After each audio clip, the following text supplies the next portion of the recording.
It ain't me. It ain't me. I ain't no senator son. It ain't me. It ain't me. I ain't no fortunate one. No. Some folks are on silver spoon in hand. Y'all don't they help themselves, y'all. But when the tax man comes through the door, y'all the house looking like a rummage sale, yeah. It ain't me. It ain't me. I ain't no millionaire son, no. It ain't me.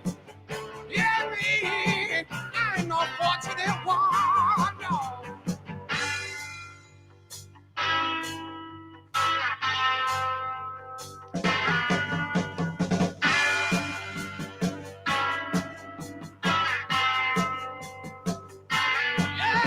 Yeah. Some folks inherit star-spangled eyes.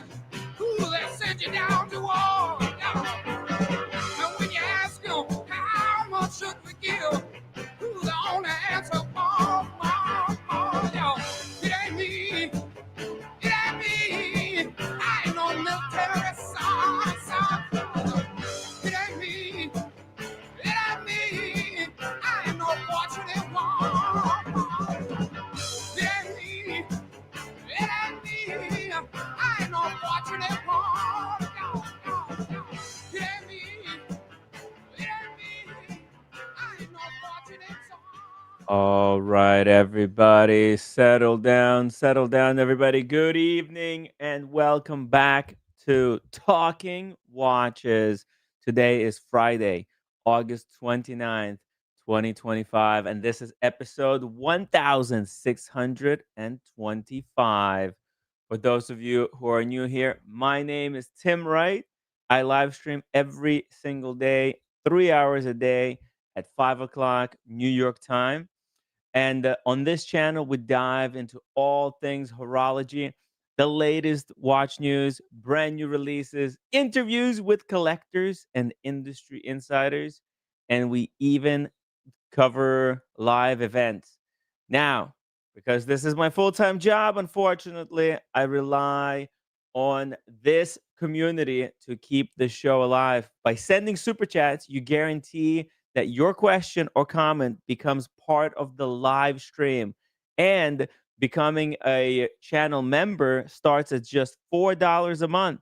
If you join at $10 level, you will also unlock an exclusive WhatsApp group where the conversation never stops. You might know that I jokingly call it grifting for super chats, but in reality, it's what allows me to keep producing the content daily for you all. Just very quick wristwatch check on the wrist. We've got tonight the Rolex Submariner 116610-0LN. Let me take it off here. Check it out. The Submariner. See, put it to the screen, Timmy. Thank you, Andrew McQueen, for sponsoring the intro song. Really appreciate the generous super chat. As you can see there, this was actually my very first Rolex, and I remember thinking I was the coolest guy in the world the moment I got it.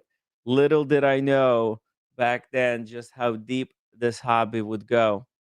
Quick fun fact, the 116610LN was introduced in 2010 and was the first Submariner date to feature the ceramic bezel. It's way more scratch resistant than the all aluminum. And it has the upgraded glide lock clasp. Oh, yeah.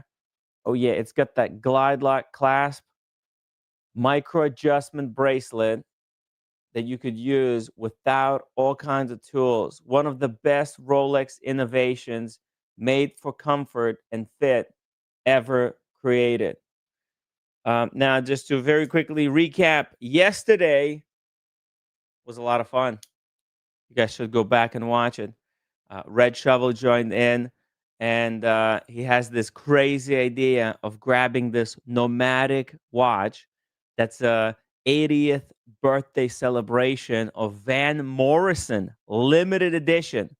It's like $1,400 dollars or pounds or Great Britain or Northern Ireland money, whatever it may be.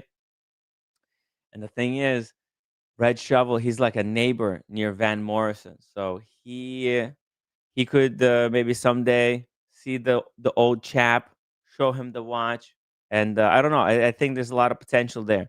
We also took a look at the new Zenith Chronomaster Sport with the meteorite. What a cosmic anomaly this thing is! I thought it was incredible. If the money was no issue, I would buy it tomorrow. I would buy it yesterday, actually. And then we took a look at the Christopher Ward 12660, the ultra thin sports watch um, that everybody's talking about right now. Man, Christopher Ward is just smashing it. And tonight, just very quickly, I'm going to run down tonight's agenda. We've got some lovely people waiting in the back room to join in and start talking watches. Guys, tonight, we have to cover the new J.N. Shapiro first complication, the Escapement Monopusher Chronograph. Holy shit, it's the first American-made complication in a really long time. Then we're going to take a look at the new Delma Everlasting Light. I wonder what that means. And the new Nolan Daniel White TAWC limited edition. I get it. Yeah, the name means nothing, but it's a kind of a cool looking piece.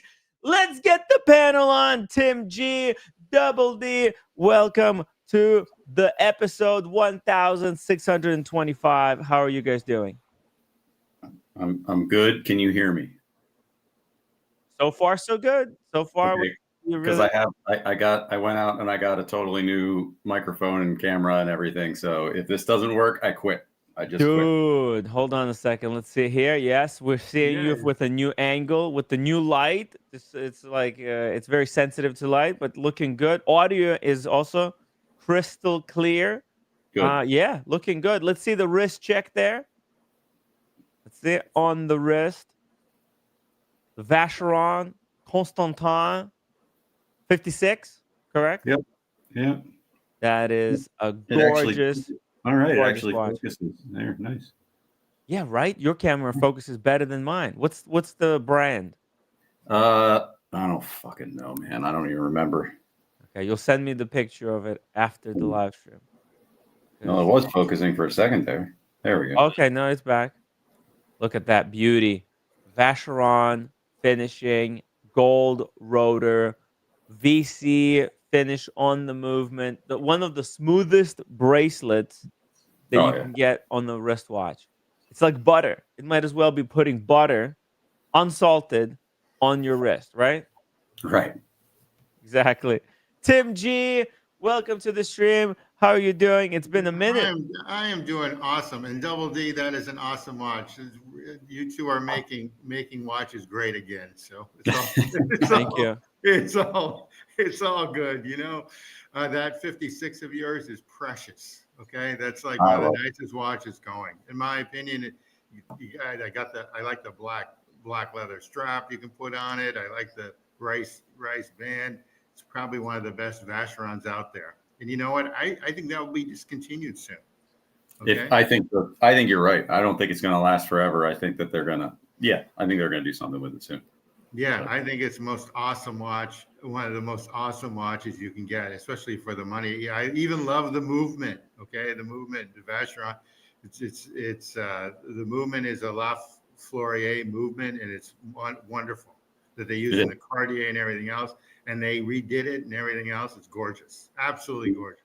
The winding on it is awesome too. It's probably it might be the best winding feel of any watch that I've owned. Really? How about compared to the Girard-Perregaux? Better? It's slightly smoother. The Girard-Perregaux would be number 2. They're both smoother than Rolex.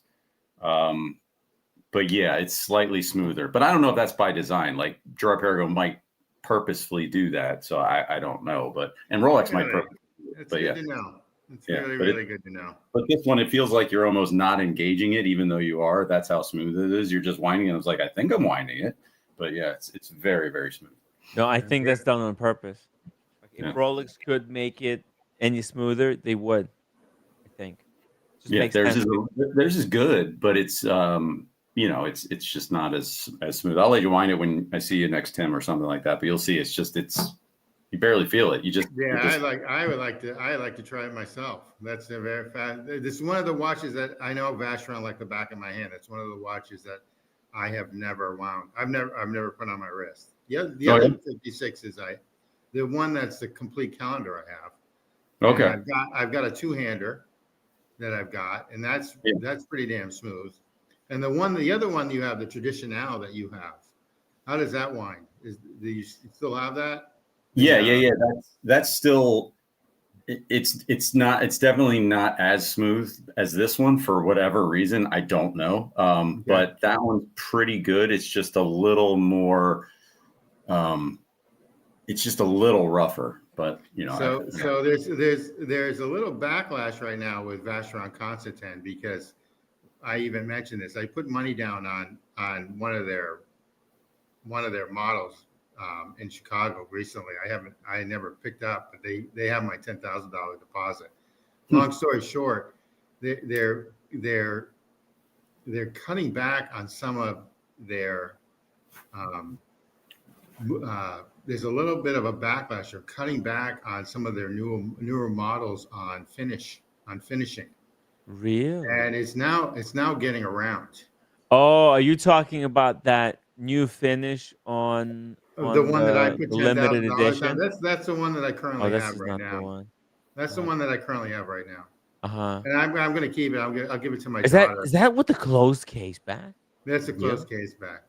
Oh, well, there you go. There's a reason why they sell them No. It's not that one. It's always been.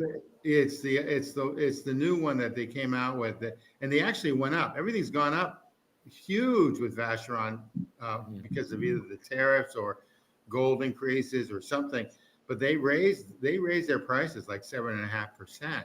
I think that's kind of crazy of buying new on some of this stuff now. This watch I'm keeping forever. I'm just gonna drop. This is one of the hottest dress watches on the planet right here. It's basically a 39 millimeter, that one. Yeah. The other Patrimonies are 40, but they drop. The minute you take them out the door, this will drop 7 to 10 grand. It is what it is. But I'm going to keep it, so it doesn't make a difference. No, I'm talking about the new model that came out, their anniversary model. Look at this one with the blue. Yeah. And the rose gold. They came out last year. Man, look at that. What the fuck, man. But in any event, I love that. I love Vacheron, but they are getting some backlash over their newer models. The one that I put money down is part of the deal that the finish should be better. Let me try to pull it up. It's a Traditional. Oh no. That's it. Traditional, right? Yeah. Scroll down. First off, it went up. Website is changed. Scroll. There it is. It's the one with the Guilloché, right? Stop, this right one. there. Yeah, there. Go to the platinum. They look at the price of it first off. Yeah, 37.8. Still, it's not as expensive as the Paddock, right? Correct. It was at 35. It was at 35.5. Okay, when it started. All right. So they went up. They went up within like last 3 months. Hey, if you didn't want to buy it when it was cheap, then well, this is the backwards logic. Sometimes it works. It's called the reverse psychology. If people don't want to buy it when it's cheap, we'll see how they feel about it when. No, I told them I told them to put the deposit down for a 222. Yeah. Oh, and did they honor your deposit? Can you buy it at the old? They did. Uh-huh. So we'll see whenever I get the 222. I see. You want to get the steel 222? I want the steel 222, which is overpriced. Yeah. So this watch, right? The steel 222, it's a little bit expensive. But it goes over market if I want to flip it. So this makes it's a great watch though. As far as like if you want the steel sports integrated bracelet watch, it's a great watch to own. But Double D, I think you've got similar taste that I have. I don't know if that's look at that finish. What do you think, Double D? From there, zoom it in more. It looks great there. Hold on, let me zoom it in more then. Okay, because yours has the same movement, correct? No, No, No, I think Double D has the same movement in his, no? no. no, mine's automatic. This is like the 4100 Oh, movement. oh, you have the date, right? Hmm. Oh, okay. So it's Kevin who has. Oh, 4400 Okay, movement. I'm sorry. But look at that. it should have this. It should have the Geneva stripe. This is the movement that Philip Dufour said was one of the greatest movements ever 100%, created. 100%. Joe 90, thank you so much for the £2 super chat. David, you still have the cozy armchair you used to sit in, correct? Yes, I do. It's just I moved my whole. I redid my my office here, so I can sit in here a little more comfortably than out just sitting in the living room and whatnot. So yeah, but yeah, I still have that chair. Yes. Hell yeah. You're upgrading your office? I mean, I didn't really upgrade it. I just kind of made it nicer and got a new chair for in here, and it's just easier to sit in here and do this stuff now. So yeah. Yeah. Oh, cool. Yeah. If we can have you more on the stream, that would be whatever it takes, man. The community loves your kind Well, of I spend money on rational this camera, so I opinion. better use it now. Hell yeah, dude. We're gonna have some fun. I've been getting some wild guests on the live stream. I don't know if you saw that live stream Oh yeah. with Pete Mitchell. Dude, I'm still recovering. My brain kind of shut down for a sec. It was too many incredible watches. The guy is just he's nuts. He's nuts. I love Yeah. it. So like, in all the good ways, you know. Hey Yep. man, if you could do it, the more power to you, bro. It's fucking that's what it's all about. That's why this hobby, you're rational. Like and here's the thing, you're still working through your thing. Of course, you gotta but when you retire, I could see it, David, you go full on Pete Mitchell on us. Well, I All don't think kinds I'm of gonna have funky the stuff. Pete Mitchell bankroll, but I'll do the poor man's Pete Mitchell when I retire. How Hey, about that? hey, I think that what was that? What was that stock you said? The United Healthcare. I think that's gonna bring in some good profits for you. Don't worry Uh, about it. it's gonna do. I mean, Warren Buffett agrees with me. They bought like 5 billion worth of it. They did. They Yeah, did. Warren Buffett did that. I saw the news. I was like, oh shit. it David's hasn't got a bankroll. bumped yet, but I mean, the most I ever made Long was on term Nvidia. gain. Yeah, Nvidia, I made a lot. I made a good return on Nvidia. I got in on that not as early as some people, but pretty early. So Fantastic. That's what we like to see. And then put that money towards some amazing fun pieces.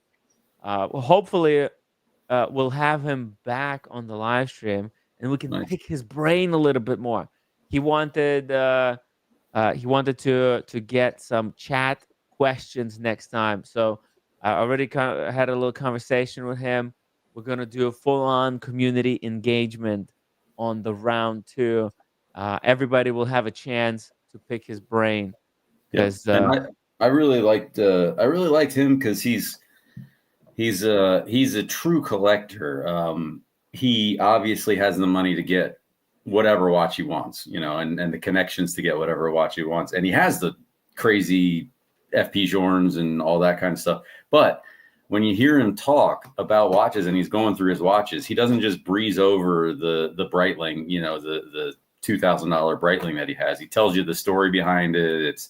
He talks about it with the same reverence as he talks about a $500,000, FP Journe, which is, rare because as a collector, you don't expect people to keep that type of passion towards the shitters as they do towards the, like, once you elevate to a certain level. But he's like a kid in a candy store when he's talking about all the watches that he has, which I think is just phenomenal.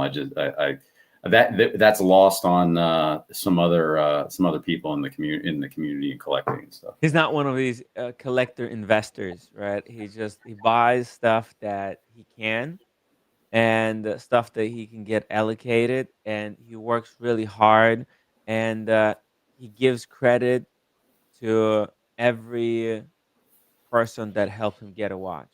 like because he's got some of these really really tough to get stuff. Well, he makes sure to give credit, like, hey, I didn't get this watch just on my own. It was this person, this and that person that helped secure me the deal. Okay, and it's just he's grateful for what he's got, and Yeah. he's enjoying the hobby. I like it. Some of the stuff that he had, I think some people would not like immediately because he's got some like diamond pieces, diamond Yeah. bezels, right? So and people are skeptical of those watches, but hey, man, if he's got variety. He's got some diamond watches. He's got a lot of non-diamond watches. He got some cheaper watches.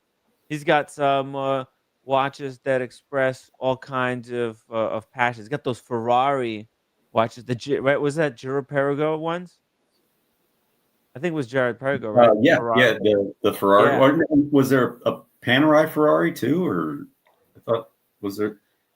No, just Um, was it just the Gerard Perregaux? I don't I remember. think it was But anyway, Jared Pergo. yeah, it had the little Ferrari. I remember what you're talking Yeah, about. those are really cool collabs. Just very quickly, I want to shout out the viewers who are joining us tonight on the stream to chat watches. Shout out to Goldfinger. We've got Tim G, Dave F451, Matt, thank you for always upvoting for us. We got Mike Lewis. Mike Lewis says Shapiro are very nice watches, but way overpriced. I think it's all dependent on the price doesn't really matter. It's all demand dependent. I bet if these Shapiros were going triple retail on the secondary market, right? People wouldn't say, "Oh, they're overpriced," but because they're not yet, he's still gaining traction. Shapiro is still new kid around the block. He's got an interesting thing going.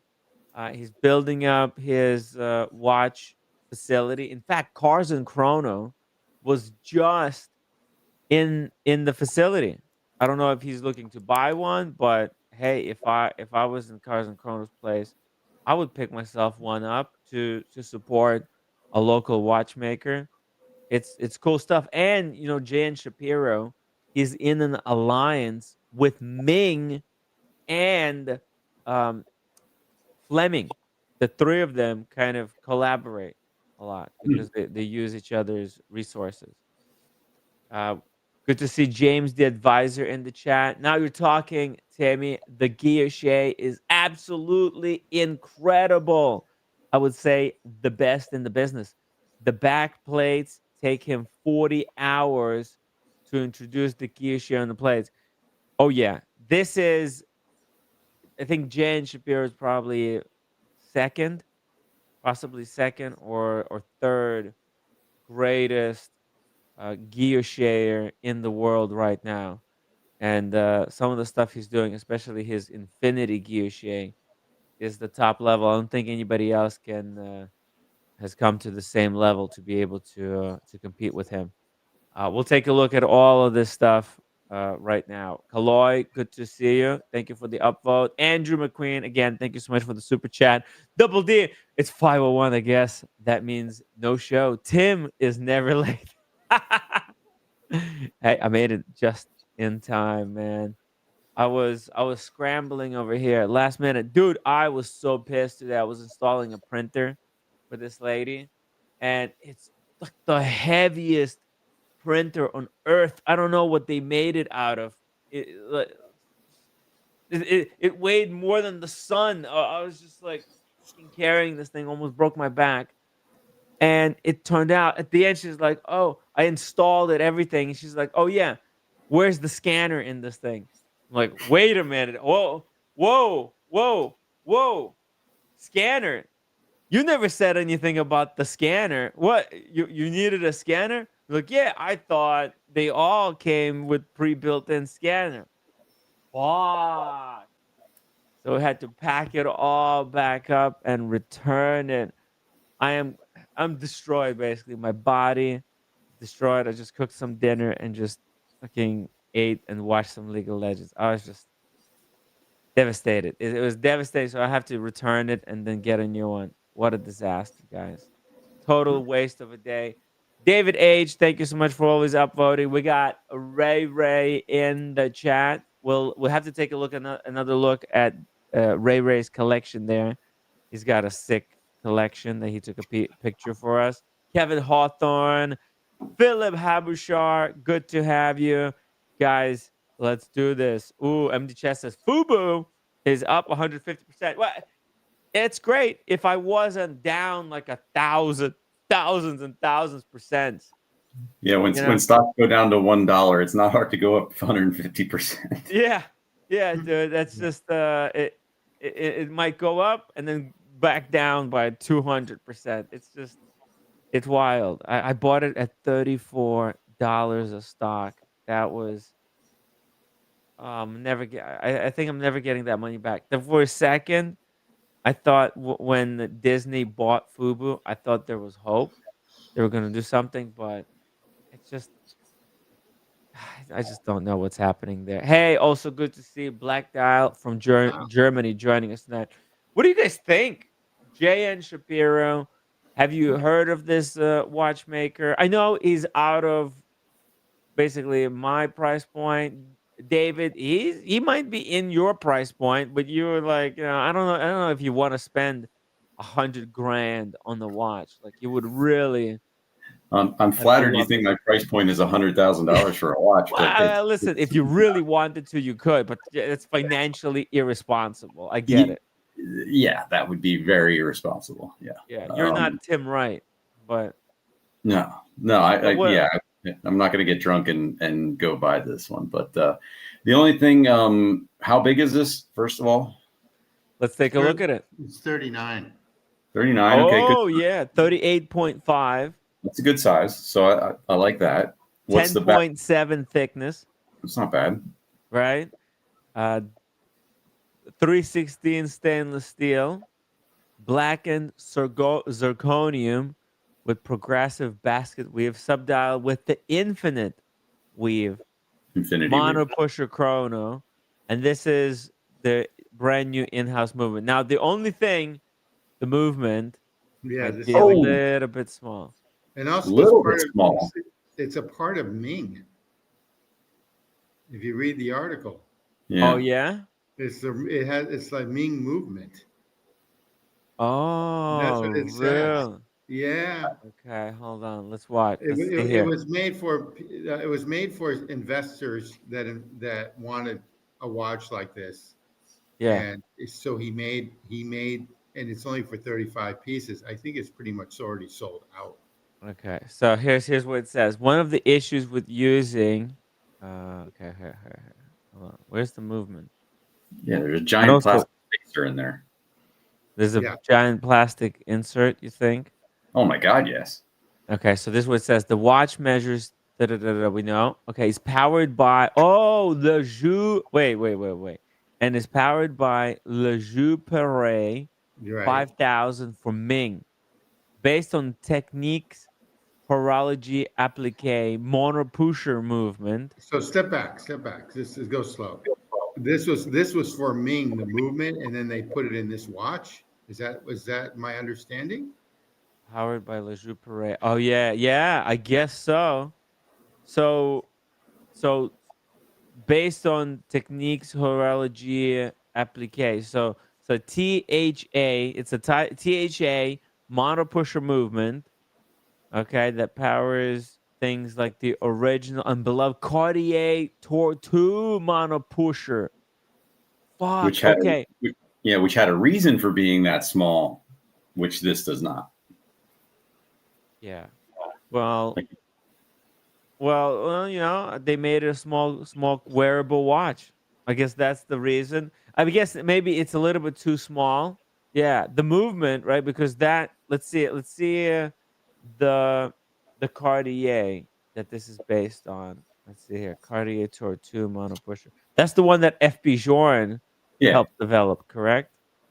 The movement, yeah, in the original Tour 2, yeah. Okay, so let's see. Let's pull it up here. Tour 2 Cartier. If it has similar movement, but because the Tortue Cartier is also monopusher. Okay, here we go. Is it I mean, different? the part of the movement that we see, the that's visible here is Yeah. really well finished, and the depth is good. I like it. It's got like a Mm-hmm. like a zenith depth to it with better finishing. Yeah. I like all that. I just hate that wasted space on the outside. I don't know why watch companies do that, especially at a certain price point. Under a certain price point, I get it, but for an expensive watch, I mean, use the space. I don't. It's I not agree. it's not a 45 mil watch. It's a 38 and a half. I mean, it's not like there's a ton of room there. I agree. Okay, so here we go. For some odd So reason, it looks better on the Cartier. Well, it's an oblong. It's an odd shaped watch, so there's a reason that you make the movement so compact because of the different angles of the inside the case and everything. There's not a circle is way different than that. It's the geometry of it is just different. it's the same. Okay, I see now. Look at this. Look at this. Oh. Yeah, you see it? That is the same movement. That's in Yep. both. Right? Yeah, you can. Yeah, So definitely. yeah, it's slightly modified, not like one for one, but you can see certain things that are identical. I think they redefined the bridges, Sure. right? Like this bridge is skeletonized here. They skeletonized the balance wheel, I whereas mean, the I like the Cartier Cartier is finish. I like the Cartier finishing better. like the Cartier logos on The the finishing. finishing. But this is not a too shabby of a finish either. I Right? agree. No. I agree. Yeah, it's really well finished. I wouldn't say there's anything wrong with this. And oh man, look at this, especially here. You could tell. You see these two screws where they come in to hold. Yeah, that's the same two screws here, and then they act as like a counterbalance here. Yeah. Okay, yeah. So it's like a re-engineered movement. I'm not sure who has the rights to these, but okay. So it's not an in-house, right? Their collaborative efforts help bring the movement to Shapiro's door, as Ming has used this movement in the past, and it features the same 5N rose gold coated and skeletonized bridges and hand polished angles. Okay, so this is what happened. Okay, because of their collaboration, that they're part of this collective. Uh, I guess maybe they pulled their money together and they uh, had a certain number of these movements made for them, and it looks like Shapiro got 14 pieces. See, it's got 14. Uh, 14. He got 14 movements. So now he can create, put this movement, which is I think a great movement, right? If it was in Cartier monopusher, that's a big deal. It looks great, by the way. The way, like he finished it, right? And now, what's the price? What would something like this cost, right? I already know So at what the it end of is. the day, like I was thinking 100K, but look at this. While the chronographs were custom commissioned and not for sale, Shapiro's shared their price, 35,500, which should help frame the basis for the future collectors thinking about whether they might want to pick up any of the upcoming releases. So each movement was 35,500 No, each watch. each watch? No, I think Each, the each, each, Oh, yeah. So each watch is 35,500. That is cheap in okay. my opinion. All right. Wow. I think they're in. I agree with Black Dials in the chat. That's equivalent to that's Patek. Yeah, I'm struggling. Like, why do you think that's a good price for Yeah. something for a redecorated movement that doesn't fit? It's a great looking watch, but let me ask you this: Mhm. if this watch had a solid case back with the same movement and they dropped it to 20,000, and they didn't redecorate the movement. They didn't redo it. They just used the monopusher movement and called this a $19,000 watch, monopusher, and had a solid case back. Would it not be a better buy? If it had just had a solid case back? Yeah, they didn't waste all the money redoing the movement, refinishing it, and putting that the too small, window on the case to show off the movement that they did whatever to, which is fine. It looks fine. Wouldn't you rather pay 15? Wouldn't you rather have this watch and pay 15,000 less for it and just not see the movement? But I don't think it's the decoration that really made the movement this price, right? The final finishing was probably maybe a little bit extra. Well, then what's driving the price of this watch? Tell me that. It's bringing the movement back to life, right? To make the certain quantity that they had to order at a certain price, right? It's not enough to just, because if they're gonna bring the movement back, they have to do it, right? They could do it like maybe like you said at a make it really rough, or with the minimal finishing. And I think this is kind of bare minimum finishing, because it looks like a lot of this finishing is machined, because these got like machine angles. There's no interior angles on these bridges, right? So it's finished by machine and it's like frosted. So I don't think, like, if this movement cost them, let's say 5,000 each, it was probably additional 1,000 for the finishing.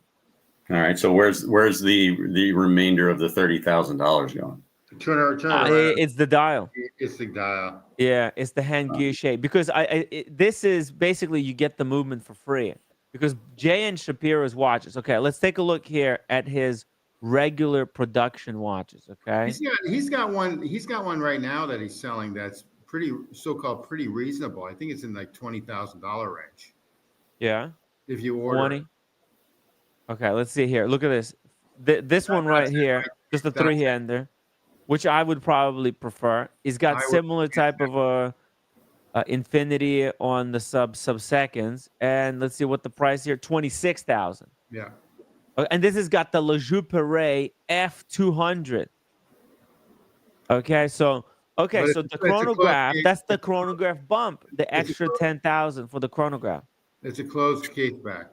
Yeah, closed case back, like you said. Okay, see, this is what he could have done, which I think would have been better. That's what it would have been better if he did this. Yeah, right. And what do you think, Double D? Actually, this is dirt cheap. 26,000. For 26,000, I can get you some mind-blowing watches. I like this one. I really do. I like these watches. I'm not saying I don't. I'm glad that they're American made, and I think they're doing a great job. I just think that they're charging way too much for what they are. Now for anything to be American made, it has to be 100% made in the United States. Everything, 100%. For Switzerland, it has to be 60%. I just want to mention that. In the United States, it's required to put down "Made in the USA." It's got to be 100%. Okay. Otherwise, that includes hairspray. If it was a watch, it'd be hairspray. Like Fruit of the Loom underwear, 100% made in the United States. Okay. Cotton, the people that make it, the packaging, everything, United States. Okay? Really? Because we make parts for made in the USA pumps and things like that through my job, and they only need to have 60% content to be called made in USA. Okay, it's my understanding that they need 100%. It might be different in different industries. I don't know. Okay. I just know that they source their. I know for a fact that they get circuit boards and certain things from China and Taiwan. I understand. Yeah, so it's possible that someone in the chat needs to correct me or agree with me with that. Yeah, it's possible that different industries have different requirements. Because for sure. right? In Switzerland, watches, that's really specific. Like 60% of the watch has to be made in Well, Switzerland. That's really specific to watches. if you think about it, it's really not that much. If you No, think it's nothing. it's really not. Okay. Because what does that even mean? The value of the watch? But I actually love this a lot. I love this. I actually love this watch a lot. But for this price, I would probably go to something else. I would trade my Maurice Grossman for one of these. No, you know what? Nah. It might be in the language. It might be if you put on your package made in the USA, it needs to be 100%. But if you put manufactured in the USA, maybe it only needs a certain percentage. Okay. You know what I mean? Like you're not actually claiming that everything was made here. You're claiming that the final product was made here versus saying everything was made here. So I don't know. It might just be in the verbiage. Okay. All right. Could just be This the is really, verbiage. granted, this is really a nice watch. The problem that I have is with this watch. In the United States, Cornell company makes something very similar. It's a Salida movement, but it's something similar. Cornell, they're young 30-year-olds from Chicago that went to business school at University of Chicago and started their own watch company. They typically use RGM movements, but they came out with a $6,000 watch. Nice. That's very similar to this. I forget the name of it. There's something I just sent you, Timmy, that's a $1,000 watch, which I think is a steal. I just sent it to you. That looks similar to this. It's not secondary. Oh, yeah? You put it. We're talking about this watch. So Oh, okay. Yeah, sure. So the thing is Oh, that's the one that I wanted to pull up, actually. I have it ready here. I agree with Double D, like on all this. I disagree with him. This other watches I would probably buy for $26,500. You know, easy. I think about it like this. Breguet's Traditions, and this is an old one, right? So this one you can get for $15K maybe or something like that. But the brand new ones still use the same, I don't know, setup and everything. And the back is just the entire movement is the back. Hold on a second. Let's get it in there. Come on. Yeah, get it in. Oh, yeah, if you just get it in and hold it. No, just get it in and just, I think if you just hold it there. Or you put your hand against it. There you go. There you go.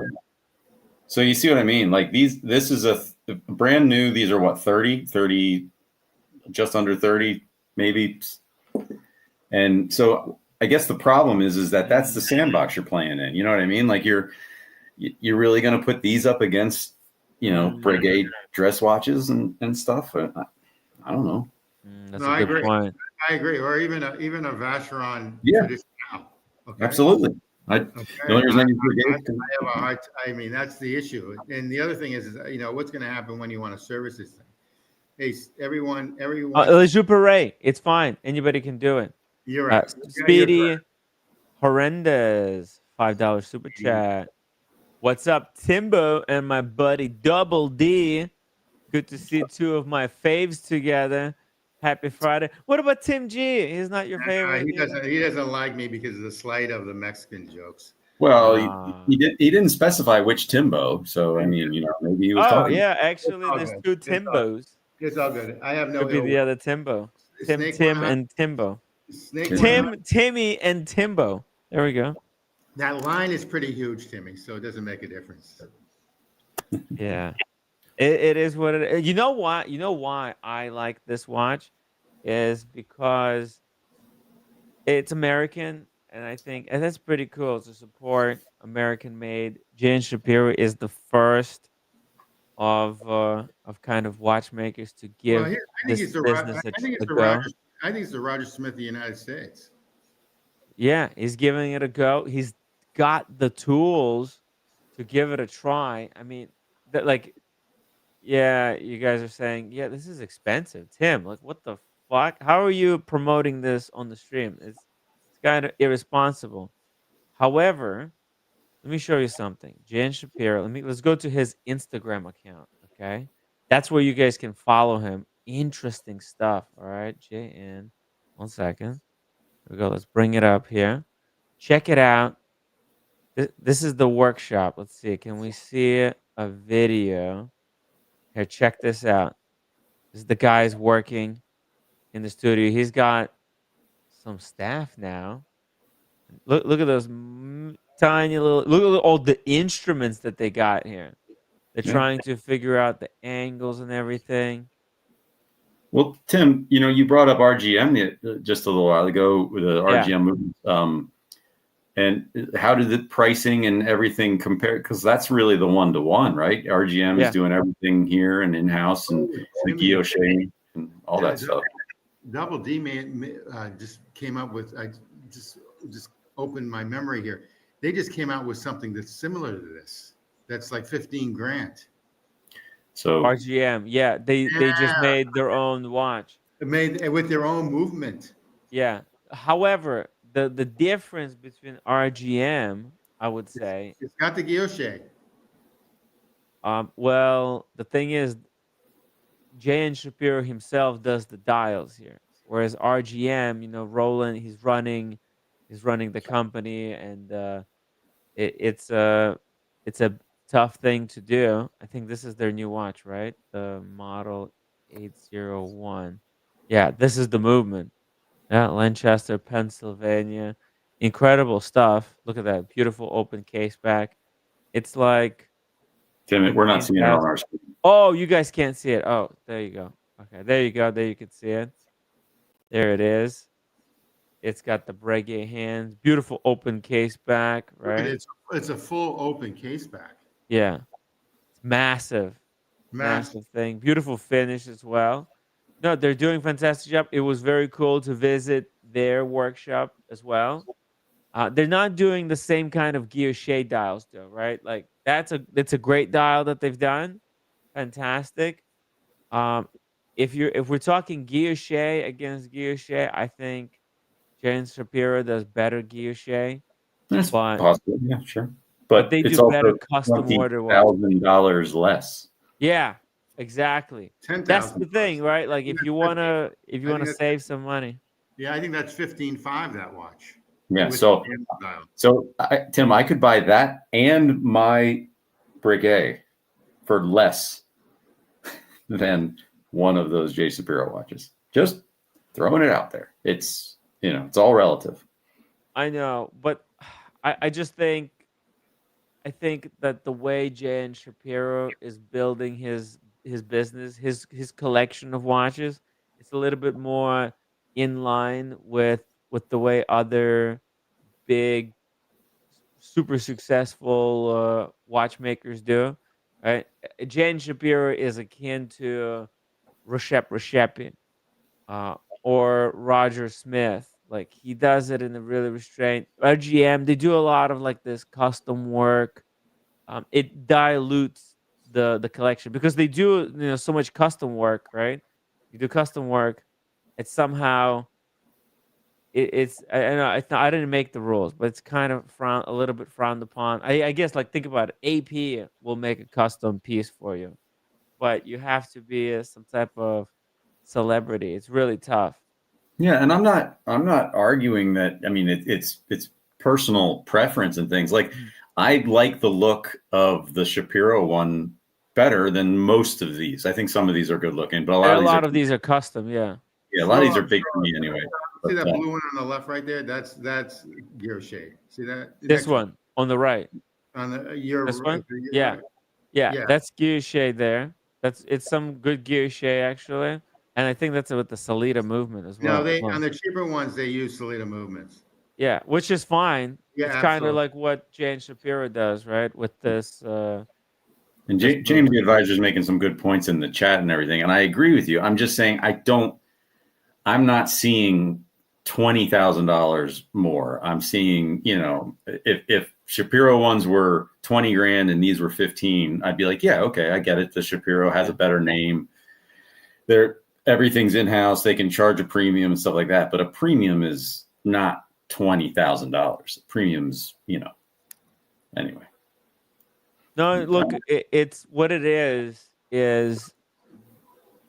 he developed this very special Guilloché. Look at that Guilloché, the infinite Guilloché. You see how tiny that Guilloché is? That is impossibly tiny. Do you understand what we're talking about here? It's so because this is George Daniels's like invention or whatever. He popularized this basket weave, Yeah. guilloché, and then Jane Shapiro made basket weave inside basket weave. Let me see if I can get like a super zoom on one of these dials. It's next level type of shit. Okay, here we go. You see how there's the big basket weave and then there's like a smaller one. Like he puts the entire basket weave inside a single basket weave. Maybe maybe it's tough to see. Hold on, because it's just one of those. It's like impossible thing. Okay, How so you long has see Shapiro been around? How long has he been doing this? about like seriously about 3 years, I think. Okay. Okay, I'm going to say 10. Very fresh. No. I'm going to say 10 years. But that's okay. No, that's not 10 years. You think Okay. so? I think I'll so. look it up. Okay, Okay. I'll look it up. I also have a. Because he was a teacher and he started out. He was a teacher and then decided to make watches. Oh, okay. I think he started to make watches in the early 2000s. I think. Okay. I could be wrong. I'm wrong all the time. 5 years. Okay. Okay. He started actually he started in 2018. So it's actually a little bit more than 5. Good. But yeah, it's about 5 years. Okay. So we're both wrong. But 2013 he began tinkering with watches and machines in his kitchen with a dream of creating a fully American made watch. 2018 was making traditional engine turned dials for other watchmakers. Since 18, he was doing this guilloché for others. In 18, then he launched the J.N. Shapiro Infinity series. Okay, and then 2020 stated that he had been a professional watchmaker for about 5 years. Okay, so it's like 10 years actually. You can say. So he's been into watches for 10 years, but I think he's been making watches and like selling them for about 5. That's how we can dissect it. You see how you see that this is the infinity guilloché, the infinity Yeah, it's back, beautiful. It's beautiful. right? It is. It's I don't know really if it's beautiful, but it's just I is like what it is, right? So I if you like look it. here, this is a single square of a basket weave, right? You got 4 basket weaves, right? But what he's done, he's put an entire basket weave inside a basket weave. That is an extraordinary feat of engineering to be able to accomplish it. You fuck up once and 8 hours is out the window. It takes enormous amount of concentration Yeah. to do something like this. I also prefer, because I'm not saying there's anything wrong with newcomers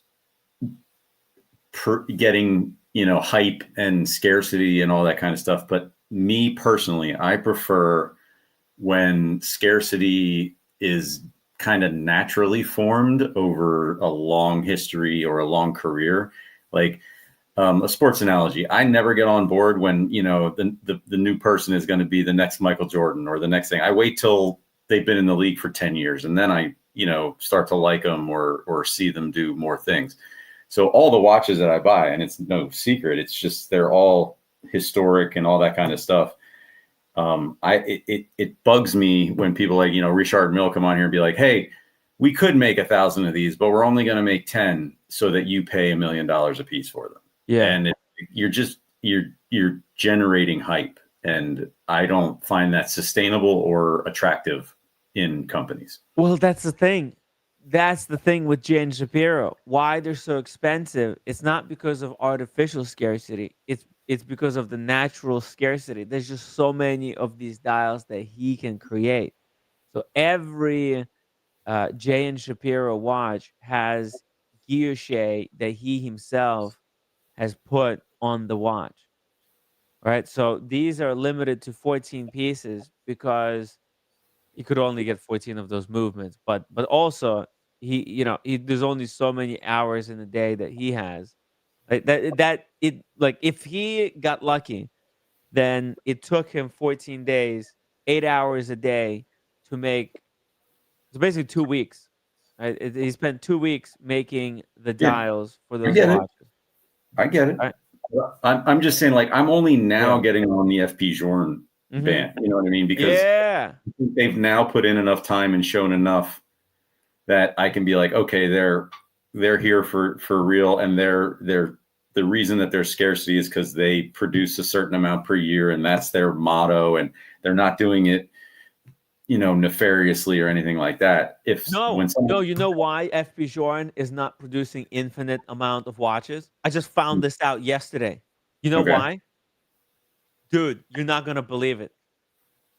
Because FP Journe wants to have the factory near his house, so it's a walking distance. He doesn't want to like drive or take public service. So That's awesome.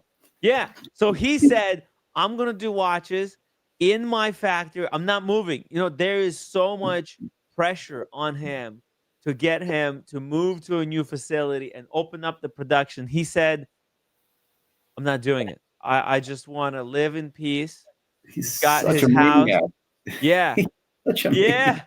Yeah, he's a baller. He's like, no, fuck that. I'm not doing it.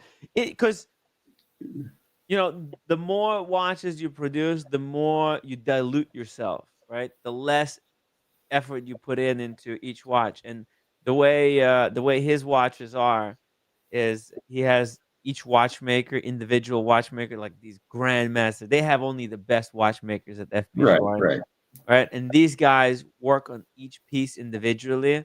And if the piece needs to be serviced, it goes back to the watchmaker that made it. Somebody who knows how he put it together. And they also keep track of to know like, hey, these are the good watchmakers that have no watches going back. We're gonna promote them to make our better watch. You know, there's a whole system there. It's like a competition. Who's gonna be the best watchmaker at FP Journe? Black dials are. I'm a Ford guy. Okay, I would love 100%. By the way, James the Advisor, he's building his own made in America watch brand. It's coming along.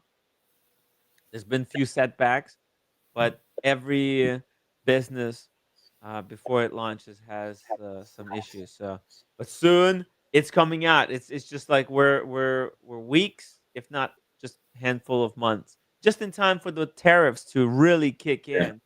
I do have to. Oh, sorry. Go ahead. I was just going to say, I do have to disagree with Tim's analogy earlier about you can buy a Ford, a Mustang and a truck or whatever. I don't think, and then, or would you rather have one Porsche versus two of those? Because I said about the two watches. I'm like, I don't think that it's fair to say a Breguet and an RGM are the, you know, the pickup truck of the watch world, and the Shapiro is the Porsche of the watch world. I'm not quite sure I'm on board with that analogy. I agree with you 100% though. You can buy a Patek. You can buy a Patek for the same price as that Shapiro in precious metal that's secondhand. Yeah. So you can go to European watch company right now and buy a 6007 for $28,000. So my question is, do you want an AutoZone Patek 6007, or do you want a Shapiro watch for $26,500? Yeah. Okay, that's like a no-brainer. I mean, I'm taking the Patek, and and I like micro brands, but I'm still taking the Patek or the Breguet or the. That's the problem. That's the problem that exists right now. That's the problem, right? What do you go with? Do you take a chance on the new independent watchmaker who possibly in the future will become extremely collectible beyond your wildest imagination? I mean, that J and Shapiro watch could someday go for $1 million. Okay? Think about the Roger Smith watches. Those go for $1 million. If watchmaking kind of goes mainstream in United States and there becomes a real scene in America, that could be a really, really special watch someday. But the Patek, it's always going to be Patek. Your money is always going to be safe in there. I don't think you're going to lose money. It will appreciate in value, and you'll have a timeless classic, right? With the J and Shapiro, it's a kind of a It's kind of But a you're, gamble. You yeah, really but I mean, have to love yeah, the watch. that's all just speculation. I'm talking Yeah, about here and now, what yeah, you like, what you see, and what I see is a nice watch, very, very nice watch. I'm glad that it's American made, and I'm glad that there's Americans out there doing this. However, this, like I said, the sandbox that they're playing in yeah, opens them up to competition that right now, looking at yeah. it aesthetically, functionality, movement wise, value wise, it's just not in the same. That is the challenge for these guys, right? How do they create something that's like more value than what they could get from that people can go on the gray market and get from Patek or Vacheron, right? How could they compete, right? And is it is it close? I think it's kind of close. You know what I mean? It could have been way worse, but I think there's going to be a lot of people. I don't think Jane Shapiro is going to have any issues selling No, his watches. he's already sold. No. He's already sold like 30 of them, Timmy. They've Yeah, gone to guys that are in Boston. I mean, they commissioned him to do this watch, yeah, and then what they did was he's got like 5 or 6 left. So he's pretty much made his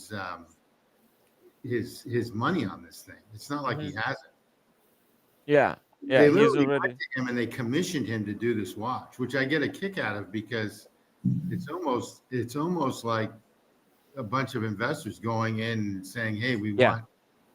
Maybe the community should do that too. exactly. This is what like a super high end level community, uh, collector groups do. There's collector groups. Think about the collector group who were part of Bill Sanders, right? That commissioned to get the what's it called? What's the name of that watch? Was Etude. Etude. Yeah, to get the Etude done, right? There was like 70 people that got together and pulled about like almost 8 grand each. That's a lot of money to get 70 pieces. And they went and created almost, watch from ground up. Same thing with like Jay and Shapiro. Like if there's groups that say, hey, you know what? We want this type of a watch with these kind of specs, and we'll buy 8 of them. That's enough incentive for Jay and Shapiro to say, okay, we can make this happen, right? And he'll allocate his time and efforts, because these are guaranteed sales, and they're creating a collectible watch that they were part of this group that commissioned uh, an American watchmaker, right? In a way, they're sponsoring.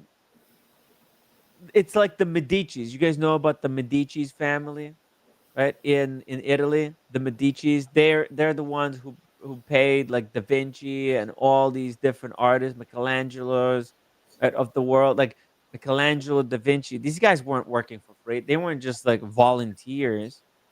They did all this stuff because they were commissioned. They were the best artists at a time, and they were paid ton of money because the paints were expensive and everything. But like behind every great artist, there's people who financially bankroll the operation. Nothing just happens. And hopefully at the end both win, right? The people who commissioned the work from Jane Shapiro, they win because they get an heirloom, something that, like, think about how cool this is. Okay, so you're working your butt off, whatever these guys that commissioned, whatever they might be doing, they might be in science, they might be doctors, they might be professional athletes, they might be teachers, they might be uh, business owners, they might own a pub or something, and right, they're doing their thing, they're successful, and then they use their resources to support the arts, and the arts that they choose to support is wristwatches. So they see this young watchmaker, and then let's get together and commission a watch, and because he's just starting out, it's like helping Michelangelo when he was just starting out. You get to have a piece that's almost unique to you, created for you by this watchmaker who God knows what he will go on to become in the future. But if he does and people continue buying stuff from him, eventually his name is going to be, super important. He is in history books. He's going to go down if watchmaking comes back in United States. He's going to go down in history books as the guy who brought the watchmaking back. And the people who bought the watches from him, they will be the ones responsible for his success, right? So that's just how history works. I hope everybody understands what's going on here. Joe, 90, £2 super chat. David, best eureka thought when set in cozy chairs. Hmm. Yeah. That's a heck of a question. Mm-hmm. Let me think. Eureka. Man, you're gonna have to give me talk about something. I'll think about it. I will answer the question, but I know there's an answer, but I'll have to think about it for a second. Mm-hmm. Some of the best eureka moments in wristwatches. I can give you some ideas, just generally, historically, right? The men originally carried pocket watches, right? Then soldiers in World War I realized that strapping them to the wrist was far more practical. And then overnight, the wristwatches became essential. Eureka, right? That's one. Because until World War I, everybody was wearing, like this stuffy clothing, pocket. It was all about pocket watches. People weren't really wearing it. They didn't need to wear them. But then World War One, the guys that came back from the World War One, because they wore these pocket watches on the wrist, and they came back, they're like, I'm just gonna keep wearing my watch on the wrist. It's way more practical, right? So that's like a eureka moment that happened in the wristwatch space. Okay. Right. Well, That's one. I did think of one. Okay. Right. Yeah. I realized that there will never be equality between men and women until women stop yelling at us for not putting the toilet seat down. And let me explain, okay? Because women want to be treated equally, and they should be, right? But then why do we not only have to put the toilet seat up, but also put it down afterwards? Don't they share some of the responsibility? Shouldn't they have to do one of those two things? Dude, I'm with you on this one. In fact, if I put it up, you put it down. In fact, men and women should pay 50-50 on the first date, on the second date. That's what equality means. Let's be honest, right? Equality, because that's the thing, right? I agree with you. I think I've heard this somewhere, but I think Dave Chappelle famously said that chivalry died and that women killed it. Because they want equality, but what people don't understand is okay, you want equality under the law, but then you don't want equality when it comes to just social etiquette, and it just somehow it doesn't make sense. There's a reason why women were given certain privileges in the past, because they didn't have certain rights. That's the thing. I think a lot of people don't realize. There wasn't certain rights, but the worst part about this whole thing is I think women and men evolved in such a way where they need this type of dynamic, and now that those guards have been taken off and we have this type of equality, but there's not really equality. Because we're not equal, right? Guys, they're good at certain things, and women, they're good at other things, right? That's why we're not gonna see it like garbage men. Women are not gonna be garbage men. It's like 5% of garbage. I can argue that the demise of the United States was in was August 18th, 1920. That's the end. That's when it all went down. And that is when women had the right to vote, the 19th Amendment. I can actually argue anyone that so about 110 years ago, women had the right to vote. That's how early it was in the United States. I mean, or how recent it was, I should say. But by the way, to ball on everybody who took my comment seriously, I did have that thought. But I thought of it as like a joke. It was like, because then I went into my office the other day. Tim G's not joking. He's that's up to Tim G. I just want to let everyone know. I'm actually joking. I'm trying to see who I trigger in the chat. That's all. I definitely look. I think we all agree women should have the right to vote. Everybody should have equal rights. We're all human beings. Yeah, exactly. We should all be equal under the law, right? But the thing is, we're not. But like, we're not equal in the sense that we're good. So it's the same thing. Guys are not all equal, and women are not equal. Certain women are good at certain thing, and then certain women are not good at certain things. Some guys are good at one thing, and some guys are not good at the other. We're all different, right? And so there's not enough women on this chat right now. You're gonna pigeonhole. There's no women. No women watch this show anyway. I'm getting slapped. Women are not interested in wristwatches, man. Okay. You know, we only have the one and only the amazing Auto Erica, and Carolyn Martin. Shout out to Carolyn Martin, great supporter of the channel. Captain Kirk said, "I have one." That was my only joke. Bala says in Switzerland it was 1971 when women were granted the. Holy shit! Wow. That's the reason why. That's the reason why the country is probably the most progressive in the world. But you know what? Look, so it took them, thing is, they haven't wrecked it yet. Anyway, okay. We can't move on. No, but I just want to add one thing. Just because people have the right to vote doesn't mean that they're even using it. This is the problem. There's so much misinformation out there that even when they were granted I don't think it fucking changed anything. Like, it's not like with the right to vote, it's all getting better.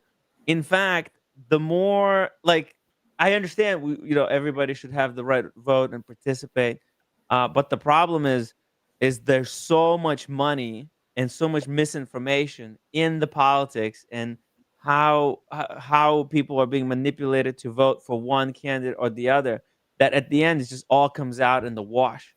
Like, it's just I don't think it changed the damn thing. Like, it's not like we've gotten better.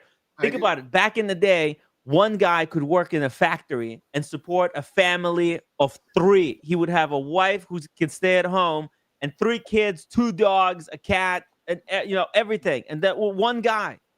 Now I got me and roommate are both busting our ass around the clock. We got nothing. We got fucking one apartment that I'm renting from my parents. I can't afford jack shit.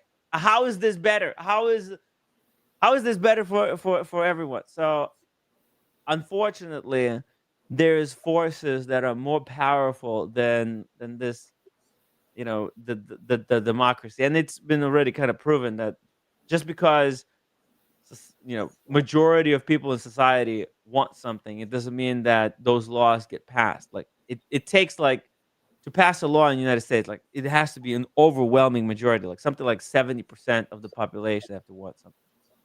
Okay. It's a total disaster. And the little other quick news: the federal courts just knocked down all tariffs that the United States has, so it's going to go to the Supreme Court. The Supreme Court will grant it back to the current administration. So just to give you a heads up, that had just happened like 2 minutes ago. Oh shit! Really? Yeah, but I mean, it's going to go to Supreme Court. Supreme Court will say no. Well, right now, all tariffs are off the board. Oh shit! So the Swiss watches, they're not going to be taxed. This is the time to get Swiss watches during Labor Day weekend. Oh fuck! But it will go back. It will go back. It'll go to the Supreme Court in like two It will go back in within 2 weeks. Most of Trump's sweeping global tariffs not legal, appellate court says. Yeah, Damn. it could be the 9th district or the 2nd district. Oh shit! So how long is this going to be on hold? 2 weeks. 2 weeks, and then how long do you think the Supreme Court is going to take? It goes to Supreme Court, and then most likely the Supreme Court will vote that he's got the right to do that. I think they're not. I don't think they're going to say that. I think they're going to go with Congress because Congress got the power of the purse. Timmy, I bet you, Timmy, don't even go there. Don't even. Look, I'm not. I'm just saying, but by how I understand the U.S. government. Well, tariffs were a major factor between 1873 to 1913, and the United States made a ton of money in tariffs during the Industrial Revolution, and this is where Trump got it. So, and then what happened in 1913 is they had to pay for World War I, the United States. So they implemented the IRS. So the IRS was basically implemented in 1913, but tariffs were huge during the Industrial Revolution, right after the Civil War. And was the president had the right to? They did it. They made a fortune. So this tariff thing is not a new idea. It's a new idea to most young people, but it's not a new. Well, I'm old, but not even my age. It goes back to 1873. To 1913, where the United States has tariffed everything, and that's how they pocketed all this money. Well, and look, they made a ton. They made a ton. The Supreme Court is going to decide wherever the bosses that pay Supreme Courts. You know, these judges, they're corrupt as hell, so they're going to decide wherever the big bosses tell them the way to decide. Well, the Supreme Court's. You know, they're heavy in Republicans right now, so Tim G's probably correct in that they will. 100% right. It'll be like I'm not necessarily. You guys are saying they might side with Trump because they're kind of Republican, but actually some of these judges went against Trump in the past. They showed the kind of we can talk about each individual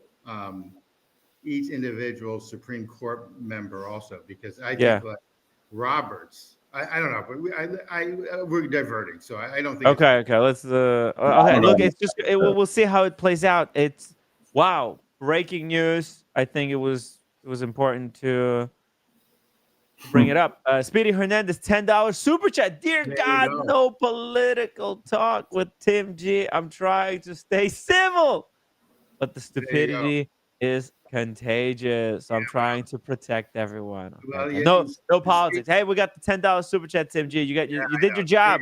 You did your job, man. That's the only super chat of the night. No, we got some. Move on. Thank you. Move on. Okay, let's talk about this other watch. My people are setting policy, Speedy. Just remember that. Mm-hmm. Check this out. The Nolan Daniel White teams up with the Copenhagen-based TAWC to launch limited edition watch. How about that, huh? Let's see. What is this thing? 25-piece limited edition. Pretty awesome. If you follow menswear, you're undoubtedly encountered Nolan Daniel White, the Montreal, shout out to Daniel Katz, based consultant. Consultant who is behind your favorite menswear account? Favorite menswear? What? There's some kind of an error here in the article. Who is behind your favorite menswear account? Favorite menswear account? What the? Oh, maybe it's not. It's just a clever writing. He has built his career mostly within the fashion industry, but as it turns out, is also a vintage watch enthusiast, which is why his latest collaboration is of the horological variety.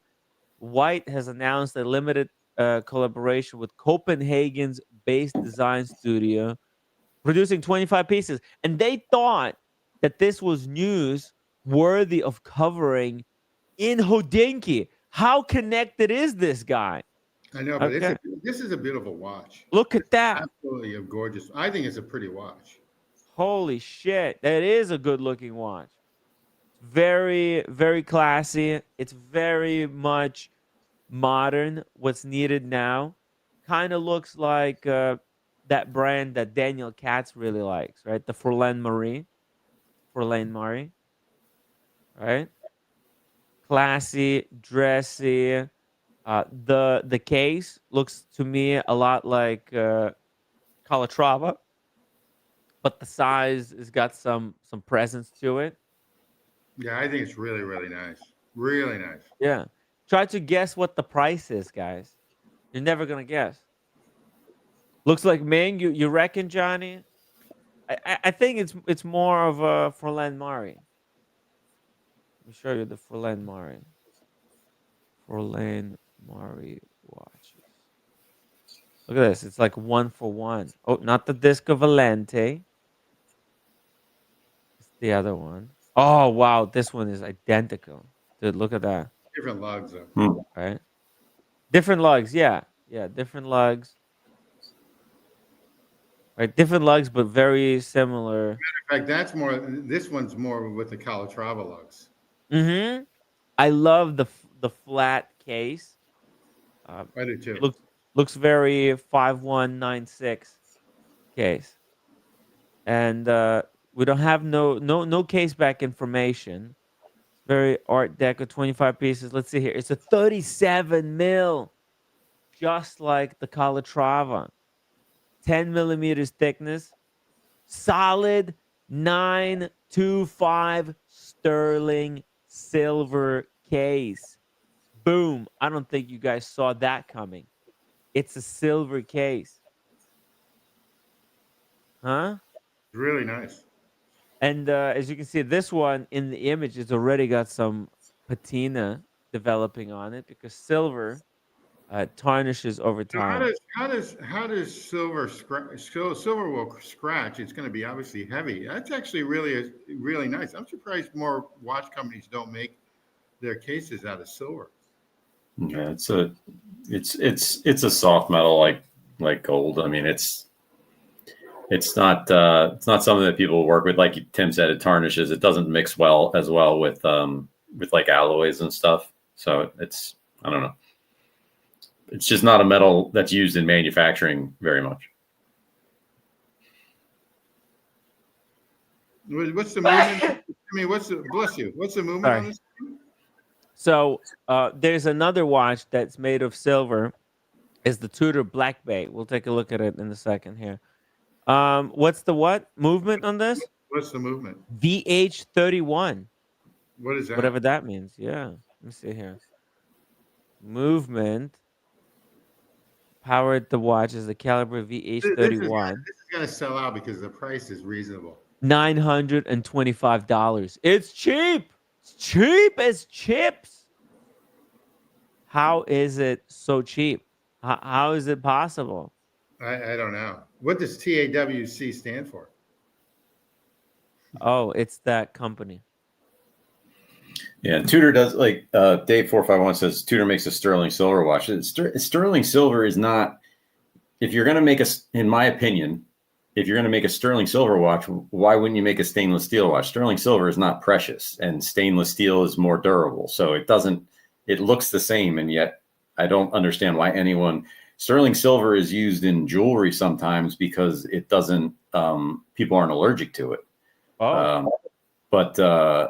You can't use, like, if you use shitty metal, your ear could turn green in an earring, but sterling silver is more of a skin-friendly metal.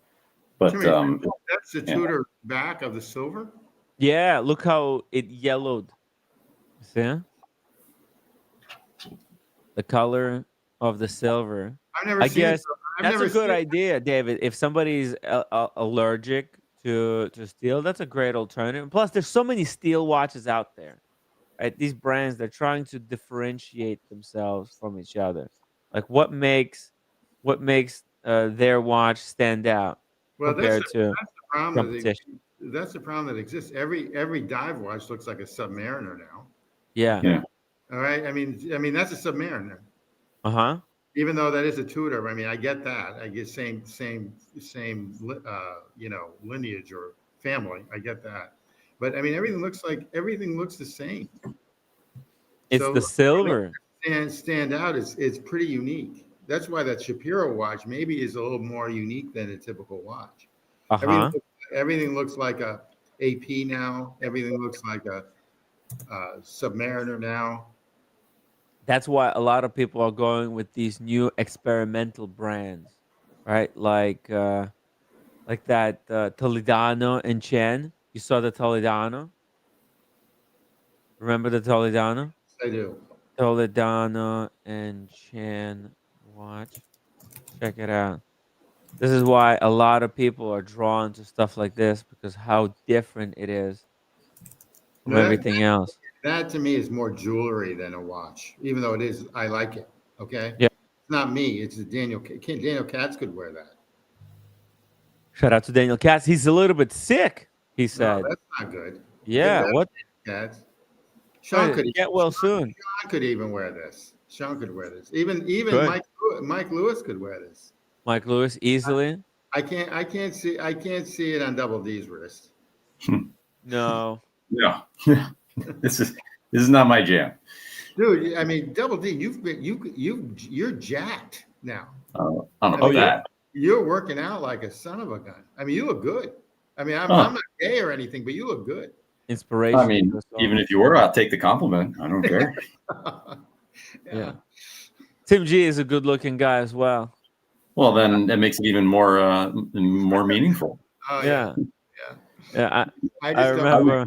I prefer. Yeah. We'll just stop there. Okay. We'll just stop there. So I just did a quick, and I just wanted to verify that the silver comment was correct. Yeah. So pure silver is too soft to use in jewelry. So when you mix a lot of copper with it and make sterling silver or probably copper and nickel to make it harder, it becomes like not valuable. And at that point, it's no point to use sterling silver, which is not valuable, over stainless steel, because stainless steel is more durable and will last longer, and sterling silver is not. So anyway. There you go. There is some reasons to use it, but I think mostly it's because it's like some of these watches, they're basically jewelry. This watch, right? I think that's just it's additional shtick. Because there's already, hey, you want this one in steel, you can get the Baltic or the Froland Mari. Oh, I just sent you the Cornell. Take a look at the Cornell. I I just sent you this. I actually like it, but I don't think it's worth $6,000. Okay, let's see the Cornell. These guys are made. These guys make usually like a $30,000 watch, and they came up with a $6,000 watch. Oh, nice. Oh, by the way, this is my future Porsche right here. Yeah, Nice. You like that? Pacific Turtle, the titanium's great metal. You can't get the finish or the look on titanium that you can get on gold, platinum, and stainless steel. So that's why titanium is used for special applications where you don't need a high polish finish. So Double D, do you know the difference between Type 2 and Type 5 titanium? Yeah, the people at my work would be pissed at me if I get this wrong. I think one of them, it's just the difference between the grades of like stainless steel. I think one of them is just harder than the other. Probably has one probably has more nickel content. Okay. Type 2 is used in the Tag Heuer titaniums, and Type 5 is typically used in like the Rolex or the other titaniums. I'm just curious on it's probably if that's what you're saying, I'm going to guess that Type 5 is probably has a slightly higher nickel content, so you can get a better finish on it, and Type 2 might be more like a more pure, more like regular titanium, so it'll still have that the different color on it, so you won't be able to manipulate it as easily. Okay, all right. I'm just curious. And David 54451 says Type 2 is pure titanium. Okay. Oh, okay, that would make sense then. Yeah. So yeah, Type 2, you're probably not. It'll look like it's titanium, or maybe Type 5, you can call it titanium, but you can get a nice finish on it because it has maybe some copper in it, maybe something makes it softer, a little bit softer and easier to polish. Okay. All right. So Timmy, I like this watch, but I don't know if it's worth $6,000. Wow. I think this new one it's very similar, Yeah, and it's just $1,000. I Why would know. you go with that one if you can You're get right. with this one? Exactly correct. Right? They look And it's identical. silver. That one's not. Yeah, this is literally makes no sense. Maybe Okay. the quality here is a little bit better. Well, look at the Better. case back. The case back's just a snap-on cap on this. Oh fuck! That's how I look at it too. 6,000. That's what they want for it. Yeah. Ooh. Wow. What do you think? It's nice. Chicago. That's Yeah, a great. I mean, yeah, they can do anything. That watch can do anything. Yeah. It is Nice. pretty cool though. Oh, look at the finish on the dial. It looks nice. The hands. It's got this sword-like finish. It's nice. I like it. I could wear this. Really powerful. Yeah, I know. As like a daily beater, absolutely. Yeah. It's great. Kind of unique. Kind of unique. But 6,000 versus 1,000.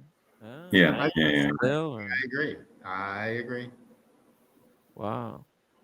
And then J and Shapiro is 26,000, right? So this is 6,000, right? Oh, but you got more money. J and Shapiro, baby. Let's take a look at the J and Shapiro for comparison. Oh, this is the super expensive one. This J and Shapiro, by the way, guys, is 90,000, I think. So Oh, is that all? Yeah, 38 mil.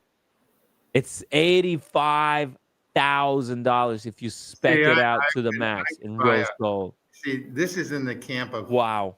This is my problem. I do really like this, but I would buy for that price, I'd buy a Patek 5330G, the new world time. More complication, better looking dial, better movement than this. But this is no holds bar American Gerald Genta. I agree. No, not the Gerald Genta. Sorry, this is the American Roger Smith. No holds bar. You're right. I think he Maximum. is. I think he is the Roger Smith of the United States. Look at this. Holy shit. Beautiful. It really is. When you're out there in LA, maybe you should go to his studio. Yes, that's a great idea. Maybe on Sunday. I don't think he works on Saturdays, Sundays. Because I don't know. no, he's Jewish. So I don't think he'll have the studio open. But he might be at the watch time, right? In LA, South Coast Plaza. He'll probably be at the watch time. Where is the watch time in LA? Where is South Coast Plaza. Okay. We're gonna go down there. Look at that. Ooh, the hands. He's, the applied hour indices. So rose gold. This is his Cadillac model. Yeah. This is his premium with the guilloché on the sides and everything. Yeah. The guilloché on the side, to me, looks like that Patek. You know the Patek? Let me show you. Right? The monochrome. Mm-hmm. But I think the Patek is probably looks a little bit cleaner because Patek is like, they probably got the specialty machinery for it, whereas his is like handmade. Yeah, this one, this color. Yeah, that's something with the dog days of summer. Maybe we should do each country's watches. Mm-hmm. Nice. Australian watches, then we can go to New Zealand watches, we can go to Chinese watches, we can go to Vietnam watches. Even South Korea probably has a couple watchmakers. They do. I'm sure they do. You Still know, not the coin edge though. Coin edges is the way to go, man. Coin edges. The coin edge. Right? Look at that edge. Yeah, that's nice too. And yours basically has the same thing. The Breguet, boom, and you don't have to spend 50,000 or 90,000. That Breguet has everything we're swooning on over here about, probably in a better look. Crazy. Look at that. Everybody should get one if you can afford it. I'm telling you, you'll never look back. It's really, really nice. Actually, I was looking at him. I'm going to Jama Shop. I'm just mentioning Jama Shop selling the black dial one for 19 grand. Oh, right. Nice. Okay. Yeah, I was just looking at them. They had one up top, Tim. You went right by it. Oh, this one right here. No, but this one? Yeah, that's 26. The discount is over. These were like 19,000, I think. Yeah, It's but you it. know It's what? it. They raised them, but I bet you if you went back and asked them, like gave them a call and said, "Hey, you had this Give me at $19,000 for this. $19,000," I bet you they give it to you. You reckon?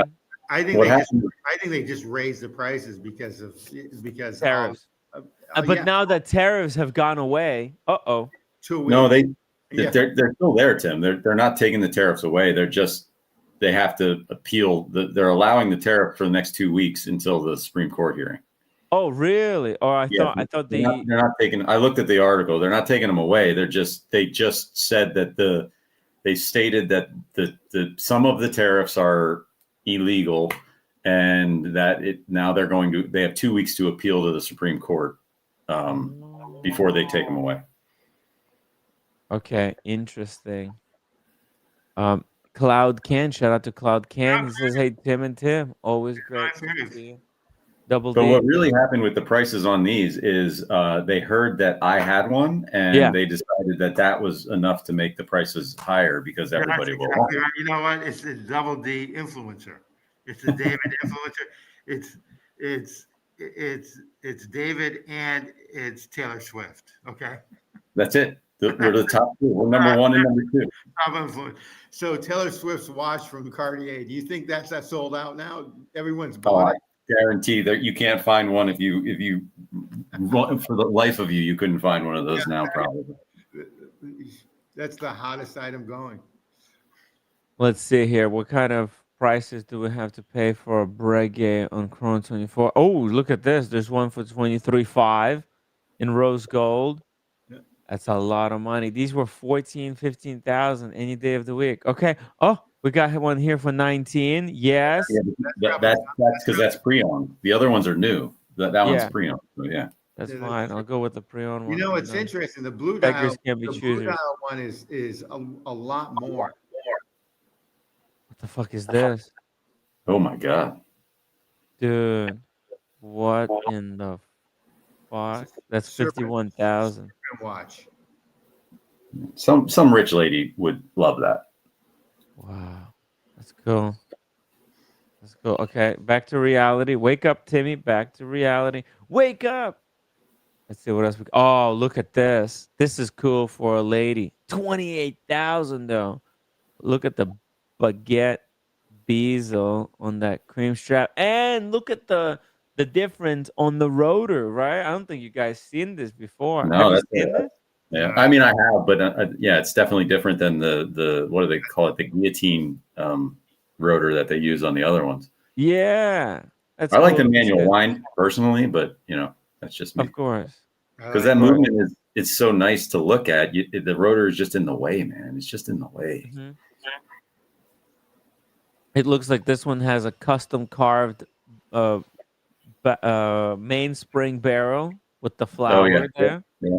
Right? Yep. And that's going to turn as well. So the flower is going to be turning. You got the beat there. And then there's a flower here, kind of a fan motif on the back. And get this, the crown gets a ruby in there. Boom. Nice. Wow. And just look at the use of that, the back of that watch. The movement just goes right out to the edge. Everything is sandblasted, even though it's not all hand finished, but they make it look great. They do a great job with this watch. It's for bang for buck. J and Shapiro, and this is the same price as J and Shapiro, actually cheaper. This is cheaper than J and Shapiro. Yeah, that's the issue with the Shapiro. Yeah, it's just so much competition out there. Look at this one on the red strap, especially in that price range. Yeah, that price range. I would love to see that Shapiro do get really popular with like a really accessible, nice bang for buck $10,000 watch, and then be like, cool, everybody loves me. Now I'll make a limited edition and then charge $50,000 a piece for it. But whatever. What do I know? Yeah. Watchaholic loves Drummer Shop, as everybody knows. Tim G. Bring it up all the time. It's the bug Watchaholic. You're known for your little triggering everybody. Love of Drummer Shop triggers other people because you just know these good deals on here. I don't know what's the problem that people have with Drummer Shop. I don't know. I've been buying them for 30 years, and I've Rolexes and everything else. I've never had a problem. When is Drummer Shop problematic? And a matter of fact, you know what I like about it? I don't have to wait for an Yeah. AD. I can just say, hey, I want this model. Yeah. And I hit add to box or bag, and then I just buy it. It's that simple. Yeah. Well, Tim, these are all 705.7s because that's the newer model. Maybe let's check when you get a chance. You don't have to do now. What about check out the 702.7s on Chrono 24 after you're done looking here, because then maybe we'll see the price. Yeah, because those are the original ones, so those are going to be older. Let's see, Breguet tradition, yeah. Yeah. So this is one. Yeah. So look, you can. I mean, I wouldn't get it from Hong Kong, but U.S. or Japan. There's one from Japan for 12.5. You can go to Japan and pick it up, smuggle it in the prison wallet back to the United States. Yeah, it'll be 16 by the time you get here. They would stop you. They would now stop you. I'll take it out of my butthole. Oh, they don't even have this watch. This isn't even. They don't have this watch. Wow. They can get it for you. Is what they'll say if you want it. 11.9. So real prices. I'm looking. Yeah. Oh shit. So so the cheapest one we've got would be this one. Oh no, this is Hong Kong again. Why is there so many of these in Hong Kong? Okay, here, US 15,000. That's probably right where. That's probably the price it is. Yeah, that's good. That's a great price. How much did you pay for yours? Right around there, for like 14.5. I think I had a trade in, so it's kind of hard to calculate it, but I think it was like 14.5. Yeah. You got yours from the European watch company? No. This one I got from when it was still Watchbox. I got it from Watchbox. Nice. Oh, by the way, brand new strap and everything, so it was nice. By the way, Wednesday. You've rebranded to David, so we're gonna start. I have to start calling you David. David. It's just David now. No double D's. Whatever. That's fine. Wednesday.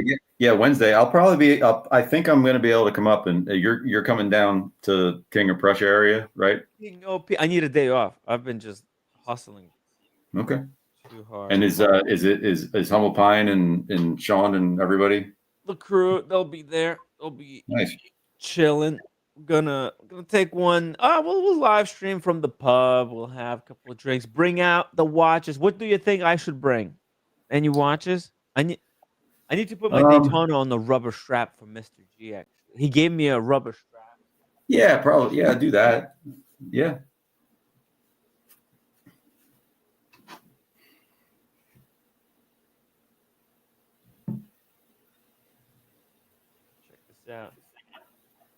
Check this out. Mr. G gave me a strap. That's a white rubber. Nice. Beautiful. Right? Looks sick. Yeah, I need to put it on my Daytona. I'm going to City on Sunday with the roommate. I'm gonna put this thing on. Are those rubber bees?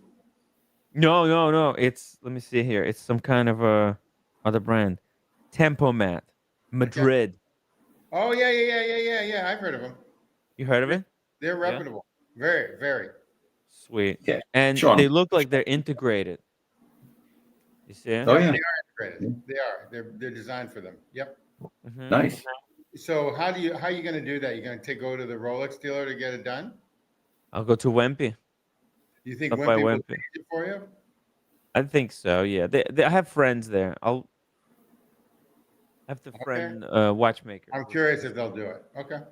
They'll do it. You know, Tim, that's a little shocking to me. Can you go over that in more detail? You have friends? Believe it or not? Just I don't know. You learn something new every day. They're sales associate friends. Okay. Friends with benefits. Right. Okay. So when I have links taken off from, say, a Rolex, like I need like 1 or 2 links taken off sometimes when I buy a Rolex, they charge me like $25 at this place in Massachusetts, in Andover, Mass, called Royal Jewelers. I'm curious on what they charge for something like that there. I think for me? Yeah, nothing. Nothing. I'm a I'm getting screwed then. Okay. Yeah, what the hell? They charge you money for it? They charge you $25. Okay. You're nuts. What? Yeah. Okay. They do a good job. They never scratch the watch, but they always charge you $25. I bought a Cartier there. Man, if they can't change a strap for me, I'm buying Cartier. Okay, they gave me a discount, a little bit. You know, I don't know if they would. I don't know if they would change a strap that's not like Rolex certified. That's where I'm headed on this.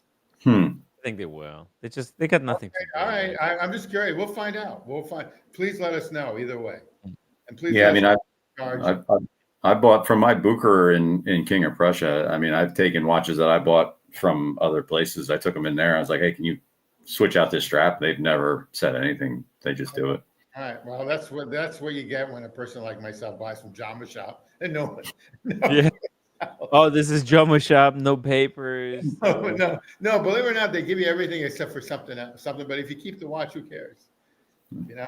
And also, And by the way, I look at Jamba Shop as the real gauge for the market because that is the market. So if you want to buy your 5167, Tim, from Jamba Shop, Yeah, the new one is 72,000. They just sold the used one for 58,000. So a brand new spanking new one is 72 grand. wow. Patek. insane. 5167. And last thing I'll say about the tradition, the Breguet tradition, if anybody is thinking about getting one and you're a little turned off by the pictures that they use on these websites, go on Instagram or try to see it in person because they're terrible. They make the watch look totally different than it is in these stock photos that they use. It looks so much better in person. So I was shocked at how because I went to look at it not intending to buy it because I was like, I don't think I'm gonna like it because I saw the pictures that they had on the site and everything. I saw it in person. I was like, my God, it's just totally different. Totally different. I think I took a picture of your watch. I have it on the Instagram that I posted. It's like horology level of a watch in person. Yeah, that picture was great. Yeah, that picture. Yeah. I don't understand why people who are trying to sell this watch can't come up with a picture like that. Like you would think that that would be all they would focus on, but they use those garbage lighting, and it's like fluorescent lighting and white background is just awful. Disaster. Check it out. This is the picture that I took. Yeah, like that. That's so much more, what the watch looks like. Yeah. Look at the frosting. Oh, and the real Guilloché on the subdial there at 12 o'clock. You can see how much like sparkle the watch has. All the edges kind of light up because it's all the edges are finished. So there's this crazy definition when the light hits it. It's all almost blingy. It's blingy. That's for sure. The case back, manual one movement looks wild. It's hand engraved Breguet logo. So cool. It's perfect on the wrist as well. Perfectly wearing watch. Look at that. The gold, it just blows up on the wrist. You did have to send it in to be cleaned after you wore it, but other than that. Yeah. I was drooling all over it. Like, what the fuck? More like the sweating. Why did I pay such a ridiculous amount for the Grossman if I could have gotten one of these? Look, I mean, the Grossman's. I love the Grossman next to this one. Right? It's a really, really two-piece. Like bang. I don't know. They're both great. Yeah, no, they're both great in their own way, but it's just like once you see that, and this is gold. That's what I don't understand about the Grossman. Is that it's supposed to be steel. Ew. I need a solid gold dancer in my life, guys. I need that solid gold dancer. Timmy, get on top of these videos. Get the Submariner. Come on, man. Get with the program. When did you pick up the Breguet? This I've had for, I think I got this in 2022. Okay. I think 2022. Yeah, 2022. Yeah, that sounds right. It's a baller piece. It is a baller. Yeah. It's my. I mean, the only drawback to it is when it gets hot out, I don't wear it. So, but now fall's coming, so it's like I have it sitting here. I've been wearing it at home, just hanging out, take an edible, look at my watch, that type of thing. Just zonk out, just enjoy And the I'll tell you artistry. what, when you have a glass of wine and an edible, Yeah. and let's say the TV, like for whatever reason, if your Wi-Fi goes out and it's real quiet, all of a sudden this becomes like the clock in the Lost Boys, the alligator that eats the clock in Peter Pan. The ticking of this thing becomes like I literally scared myself the other day. I was just like, I was kind of high and I was just like, the fuck is that ticking? And it's my wrist. I could hear it from like just sitting here. It's just like yes. It's funny. That's the beauty of these manual wine watches. Well, and especially this one because it's a two-hander, so it's only a 23,000 instead of the 28,000, 21,000. Yeah. Somebody correct me. Slow beat, right? Really slow beat. Yeah, because it doesn't need the fast beat because it doesn't have the second hand. So so it's really just really prevalent. And the escapement is on the front of the dial, so all the sound comes out this way towards you. Because this watch is it also beats if it's really quiet in the house.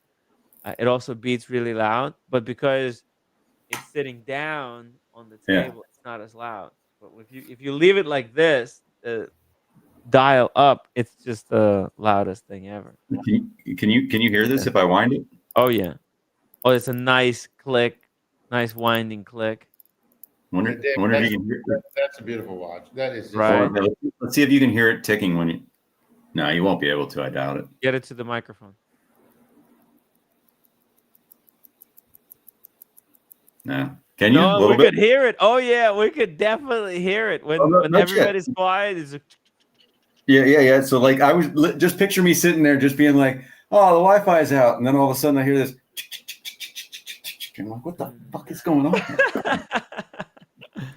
That's the sound of time passing. Shout out to Sean Poshar, beautiful images. This is horology corn.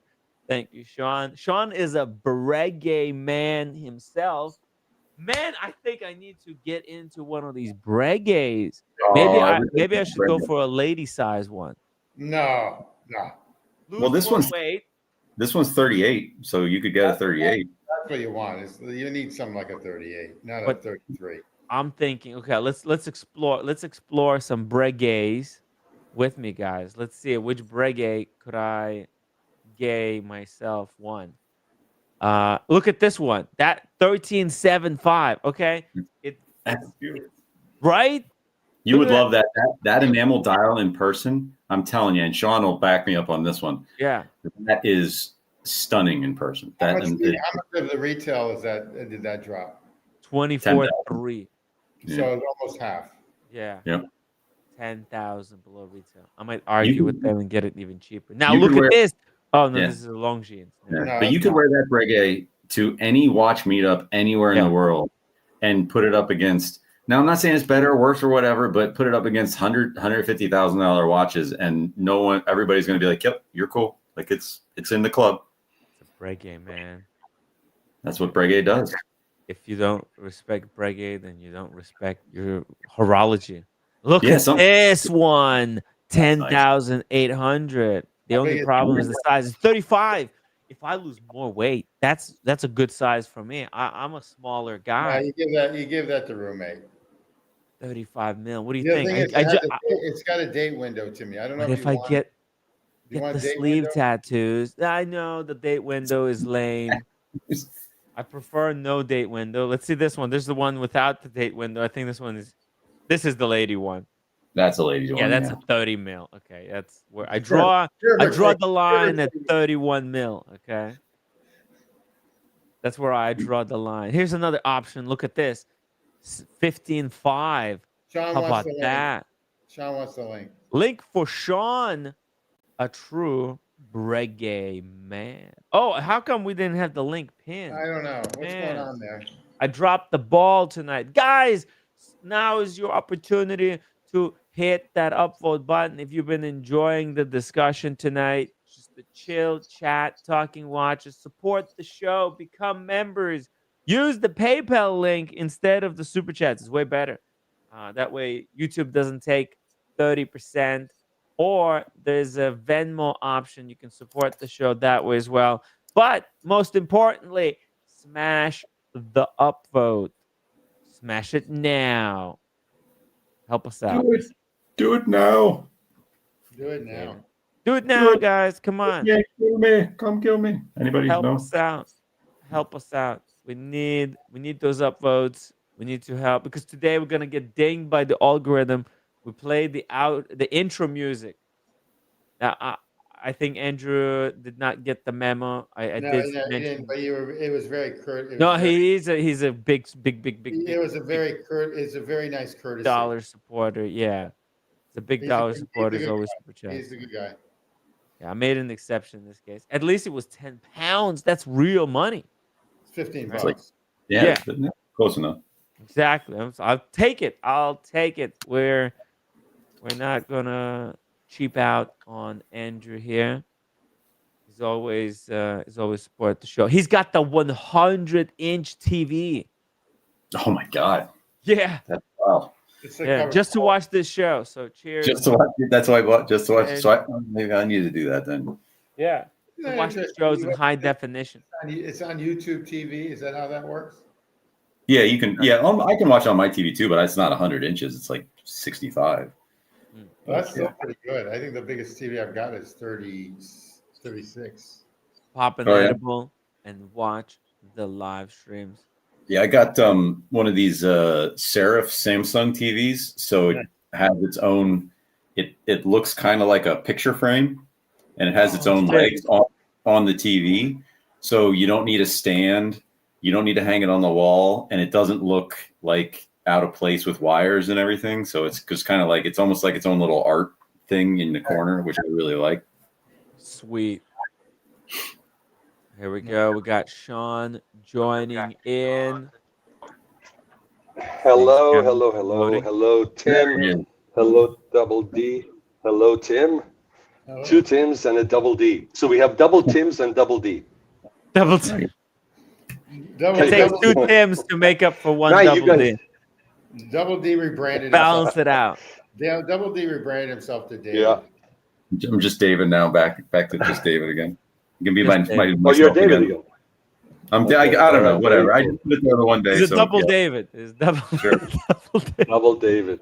Man, Call me whatever. You guys pulled me in with the Breguet. You know, you're so right, Double D. Breguet is all about details, and to appreciate the details, you have to see it in person. That's the difference. Oh, absolutely. And to your point, when you look at the pictures, you know, they're not 3-dimensional; they're 2-dimensional. And Breguet watches, I don't care from which angle you look at them, side, top, bottom. There's so much detail that if you don't see it in life, in person, you're gonna miss all those details and the beauty. It's just exquisite watch. Exquisite. Yeah, so you guys were going through it. Why don't we go through some of these, Timmy? Come on, whet our appetite.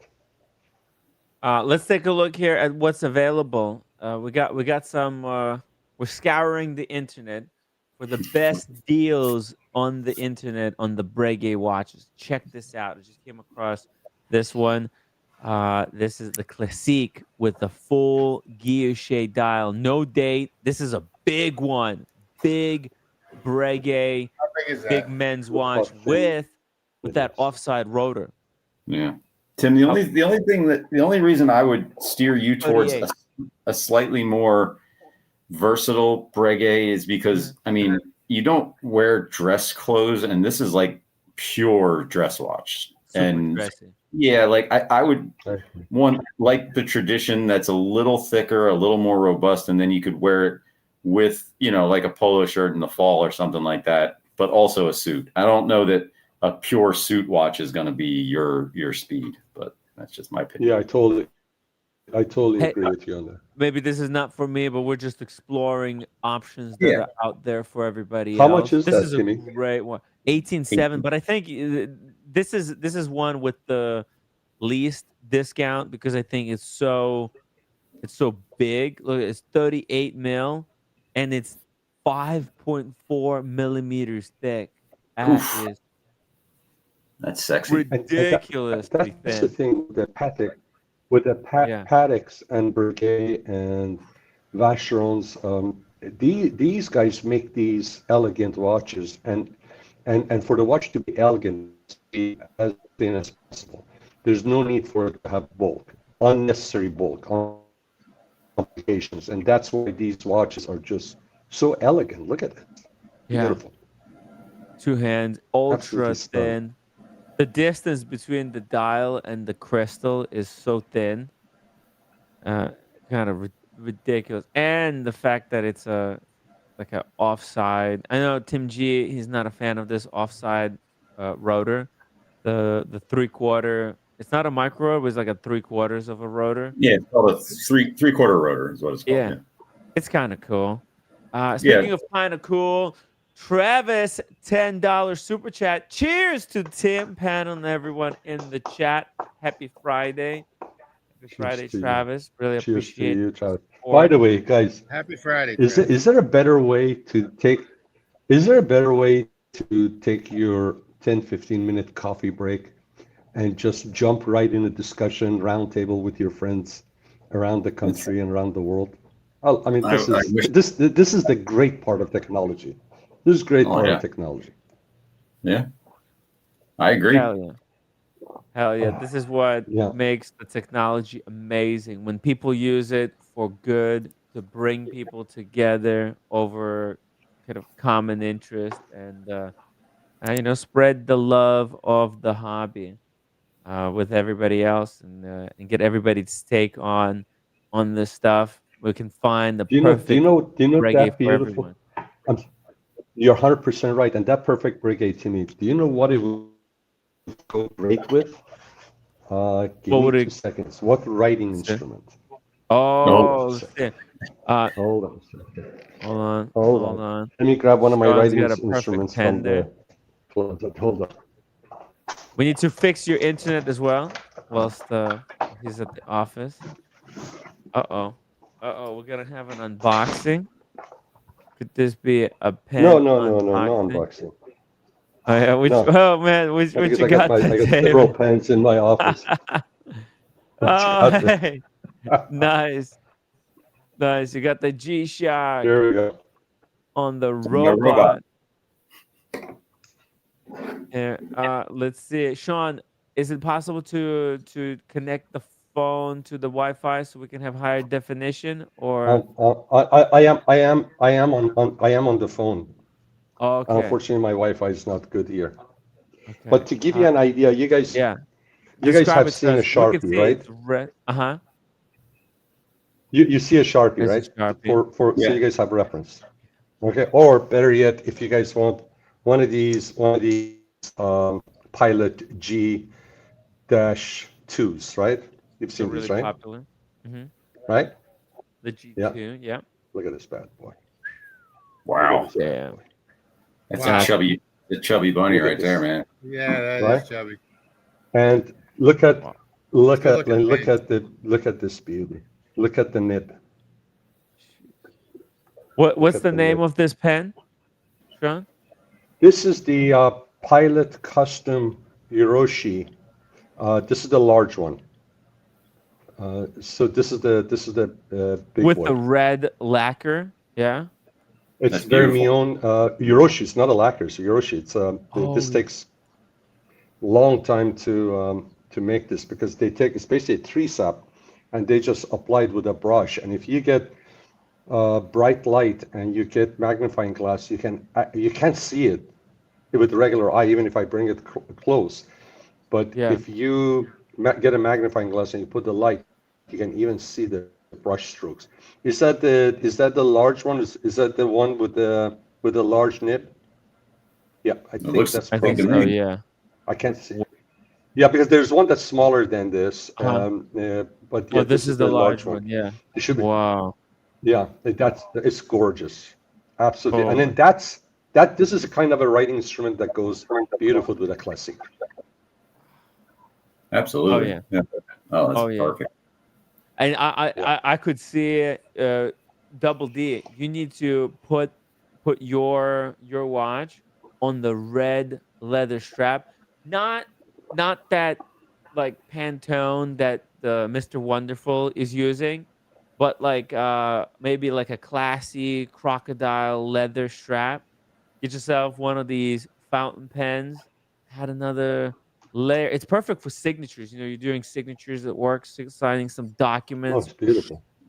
Take it out. I've Yeah. been bombarded on Instagram by these programs, guys, where you submit your name and a professional artist creates a signature for you, and then Mhm. using some kind of software that they have, they teach you how to do the signature, and it's like a way to train yourself how to do signatures. It costs like $50. I thought I Mhm. was thinking of doing that, but I don't have a fountain pen right now. By the way, after the other day, you had a really amazing guest, Mr. Peter Mitchell, and thanks to you, and thanks to shout out to Mike Lewis Yes. for setting that up, and that was a really good interview, and what a gracious gentleman with his time. He's the kind of a guy that um, he right away within minutes you feel like you've known this guy for years, and Yeah.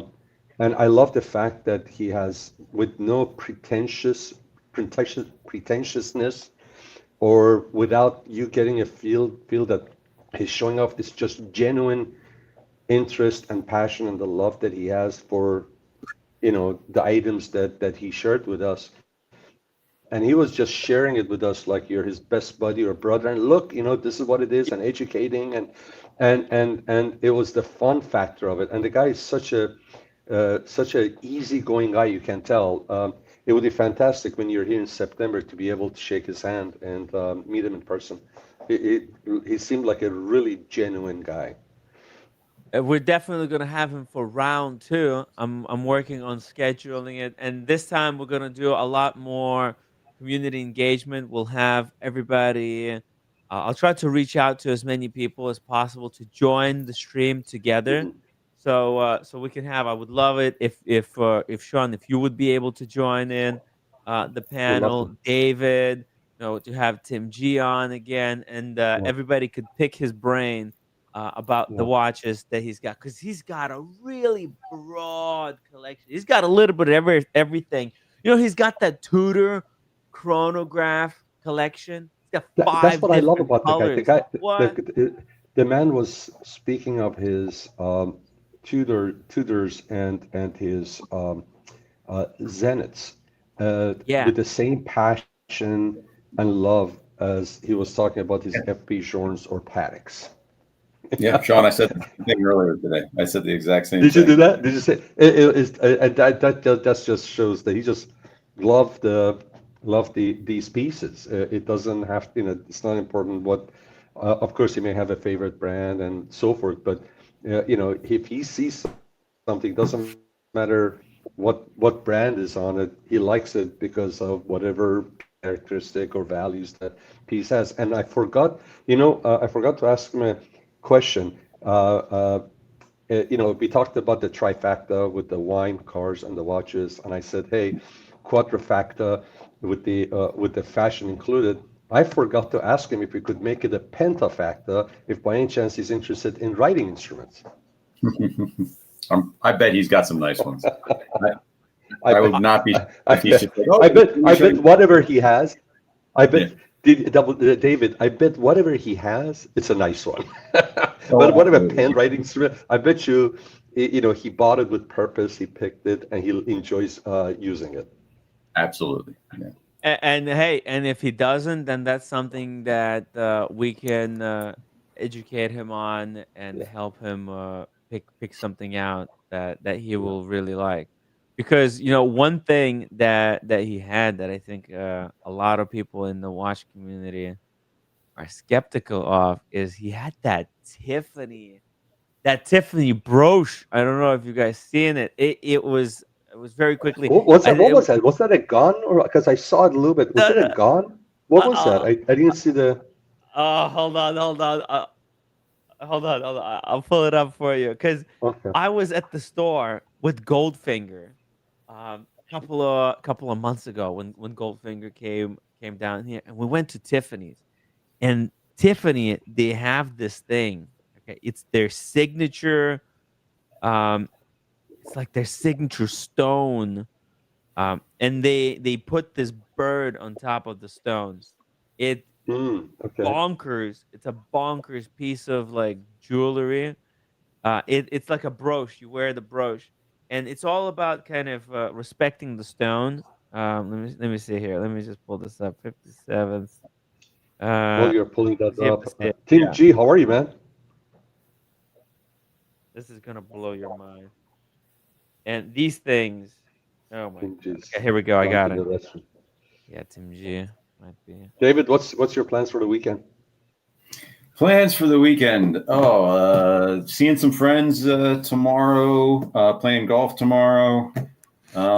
Nice. Sunday, really. And then Monday, I get very exciting. I get to prepare for my first colonoscopy on Tuesday. So that'd be fun. Can I? What? So you got so your colonoscopy is going to be on Wednesday then, right? No, it's Tuesday. So Monday afternoon, I do the prep work for it, and then Tuesday. They even work? Do you think they actually work? Or No. Hold on. Yeah. So here, Timmy, because I don't know. Maybe that's the modern way. When I did it, but I have to. I had my first one. It's been a while. It was about 7 years ago. So and I have to go. But back then it was 2 days. And you clean. By the second day, it's clear water coming out of the filter, baby. That's what they tell me. But they said they tell you. Yeah, go ahead. They up the age now that they want you to start is 45. So I'm 45 this year. So it's that's why they want to start to that. No, it's good to do. So since you're go ahead. I'm sorry. Go ahead. No, I'm sorry. Go ahead. Good. No, unfortunately, I've had them at 22 because I've always shit blood because of always the stress I've always had. So, Jesus. Yeah. So every 5 years. Every 5 years. Yeah, Tim G, I'm glad that you told us why, because we would have thought you did it at age 22 because you liked it.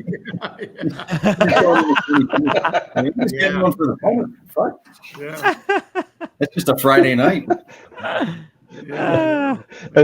And by the way, so David, if you're going for the first one, you're like, okay, hey, I've heard about this. It's gonna be weird. I've never been violated like that before and all that.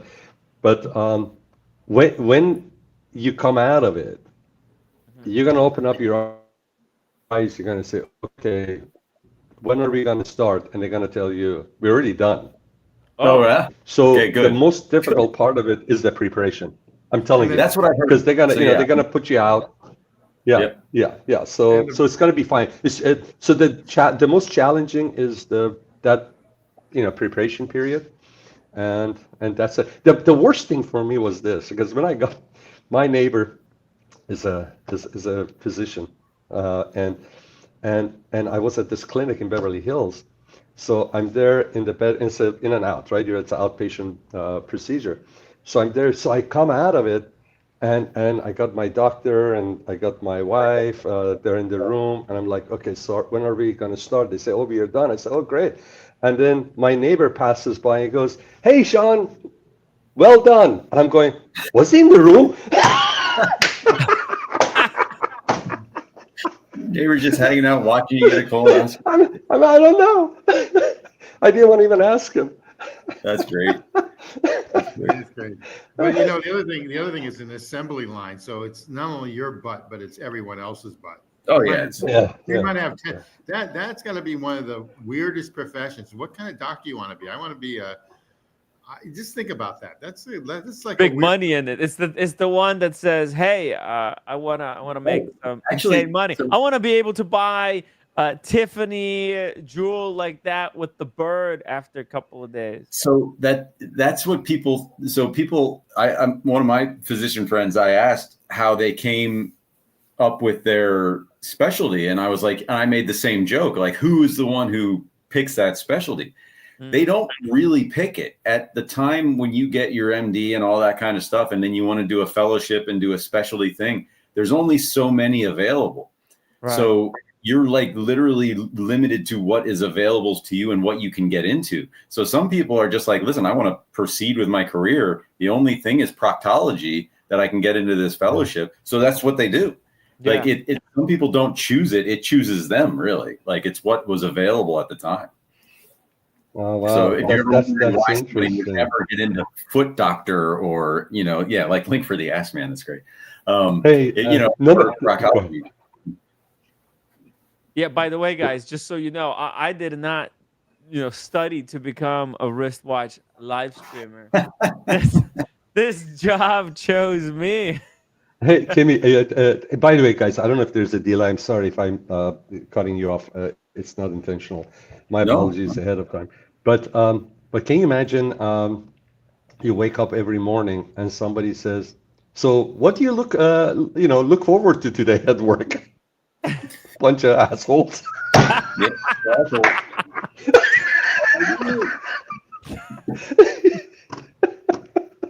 What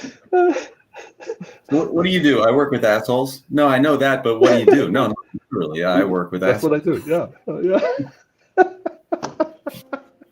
Oh God, there's so much joke in there that's not even funny. Okay, guys, hey, listen. It was nice chatting with you again. What a wonderful way to spend your 10-15 minutes of a coffee break. But Talking about proctology. Yeah, exactly. We start from Breguet. Look where we ended up. And we get It's a team show, man. This is Tim and Friends show. What you don't know where the next turn is going to take you. Anyways, guys, I'm sure we got to meet up sometime during the weekend. But I wish everybody a fantastic holiday weekend. Yeah, Safe happy one. weekend. To you, and make sure not to miss the opportunity to marinate some ice cubes and alcohol this weekend. And, You know what they say, and enjoy it Sean, with your before you loved ones. leave? Sean, you know what they say? Breguet is all about what's on the inside, and the proctologists would agree. So what are you telling me? What are you telling me? You're telling me only assholes buy the Breguets? What are you talking? Probably not wrong. Some may agree with you on the chat. I'm living proof. I got one. I'm one too. There you go. Anyways, guys. All Hey, right. it was fun as always. Take care, guys. Have a good Timmy, Take care. Timmy, and David. Take care. Bye bye. Take care. Bye bye. And hey, we got to read Joe 90's. Joe 90 super chat, £2. The pen connects the heart to the page. Thank you, Joe 90. It's very poetic. That is true. And he even quoted himself, Joe 90. Nice. Joe 90 said that. 90. That's the original Joe 90 right there. Original Joe 90 quote. He just invented that quote. I hope so. Yeah. Sometimes I think I say something really profound, and then I realize that it was just a movie I saw in 1984 or something, and I just don't have original thoughts anymore. It's just movie lines that I've been ingrained in my brain for 45 years. But yeah, there's no original thoughts. It's if you think there is such thing as originality, you're wrong. You're wrong. Everything is just reinterpretation of old ideas, right? Everything is just derivative of other things, and that's where the best stuff happens. It's redoing old stuff in the new cool way. That's what it's all about, right? But you're not really. There's no original idea. Look at the Jaguar, right? They thought they were so clever. They're gonna come out with the car idea that nobody ever thought of. Boom! The CEO lost his job. They fired his ass. The Jaguar scrubbed all evidence of that horrendous campaign. Yeah, it's gone. You know that? I mean, I don't follow Jaguar very much, but I heard that there was a bad. Isn't Jaguar owned by Ford? I don't know anymore. I've It lost used track to of be. who owns who. Or Yeah, they get sold and bought so often, but they were at one point in time. I know that. I don't. I mean, Oh, really? Yeah, Range Rover. They were all Ford owned a bunch of them at one point in time. But then BMW owned Range Rover at one time, and I think they still own Bentley, or I've lost track. I've just lost track of the whole thing. Yeah, in the '90s, they were like hot potatoes. It seemed like every week somebody was buying or selling something. Yeah. Well, what do you guys think about this thing? This is Tiffany's Go signature. This is their biggest, boldest thing that they make. This is the jewelry. If you're gonna get something from Tiffany, this is the biggest fucking thing you can get. I honestly like go for it. What do you do with this? I mean, even if you give it to your wife or girlfriend or boyfriend, you wear it on the lapel. It looks cool as fuck. So by the way, so check this out. Let me show you. So Pete, he's got one of these, and I didn't realize it until he pointed it out. He said, like, if you zoom it in. Okay, so check this out. See in this picture? Here, So, and by the way, he's wearing the same hat as Mike Lewis, the Gucci. Oh, no. Same identical one. You look here. Look at this. Boom. He's got one with the purple stone. You see, it's so. I think the way they've done it's actually kind of understated, because it's just the stone, the expression of that stone. They cut it in like the only way Tiffany knows how to cut, and then they put the Tiffany signature bird on top, and that's it. That's it. That's all it is. Let me show you the video of what these things look like, guys. It's gonna blow your mind. Okay, I was kind of like just walking around, and then like I look at this thing, I'm like, what the fuck? Okay, so this is what it looks like. See, he's got one in that purple. So each one is a different stone. There you can see this is like a Tiffany color stone. Look at that. Holy shit! Right there's the green one. Jeez, how much are something like this? What is this? 100 grand? Let me check. I don't know. I think these are expensive. It's got to be something insane. Take a guess, guys. Take a guess. How much do you think these cost? I'll even go higher than that. I'll say 250,000. 250,000. I'm gonna say they're $80,000. Oh my god, they look. Oh, it's the Tiffany. It's the signature Tiffany. I don't even know where to find it. Here are collections. Let's see, necklaces, bracelets, earrings, brooches. Is that where I go? Maybe men's jewelry. Bod says $199. $199. That's what they should be, but that's what I think. Yeah, that's what you would hope it was. They got some cool jewelry here. Well, if you want to buy Tiffany or Cartier jewelry, you can always go to Jama Shop because they have it also. Oh yeah, it's below retail. Below retail. Oh, I tried this one on. It's actually really freaking cool. Check this out. Tiffany invented this link in like 1920s, but it wasn't possible to do until how does this link work? It looks like a chain to me. Yeah. But what makes this link so special? A proprietary design. They invented the link. Okay. So how it looks, you see, it's got these two balls, and the way this is done, you have to do it in two parts and then solder it together. Got it. So it's extremely difficult to do. So let me ask you. This is titanium with the white gold buckle. $10,000. This is awful. Yeah, I don't see. That's just what. Why? I think we have to go high. What? Why? Why not? That's. Oh yeah, you're right. Okay. Tiffany colored gemstones. I think this is where we have to go. David, where do you buy your fragrances? You go to a store or do you buy them online? Usually I buy them online. The last two that when I talked about that I bought with the girl I'm seeing and everything, that was a boutique purchase because she was with me and she wanted it. So there we go. And that was special. So can you hump online retailer? Like, can you tell me? I use the one I use mostly is because I kind of double dip with discounts. Amex twice a year they do a if you spend $250 you get 50 back from Fragrance Net. Okay. And Fragrance Net's always already cheaper. So if you just buy enough to get the discount, you even save more.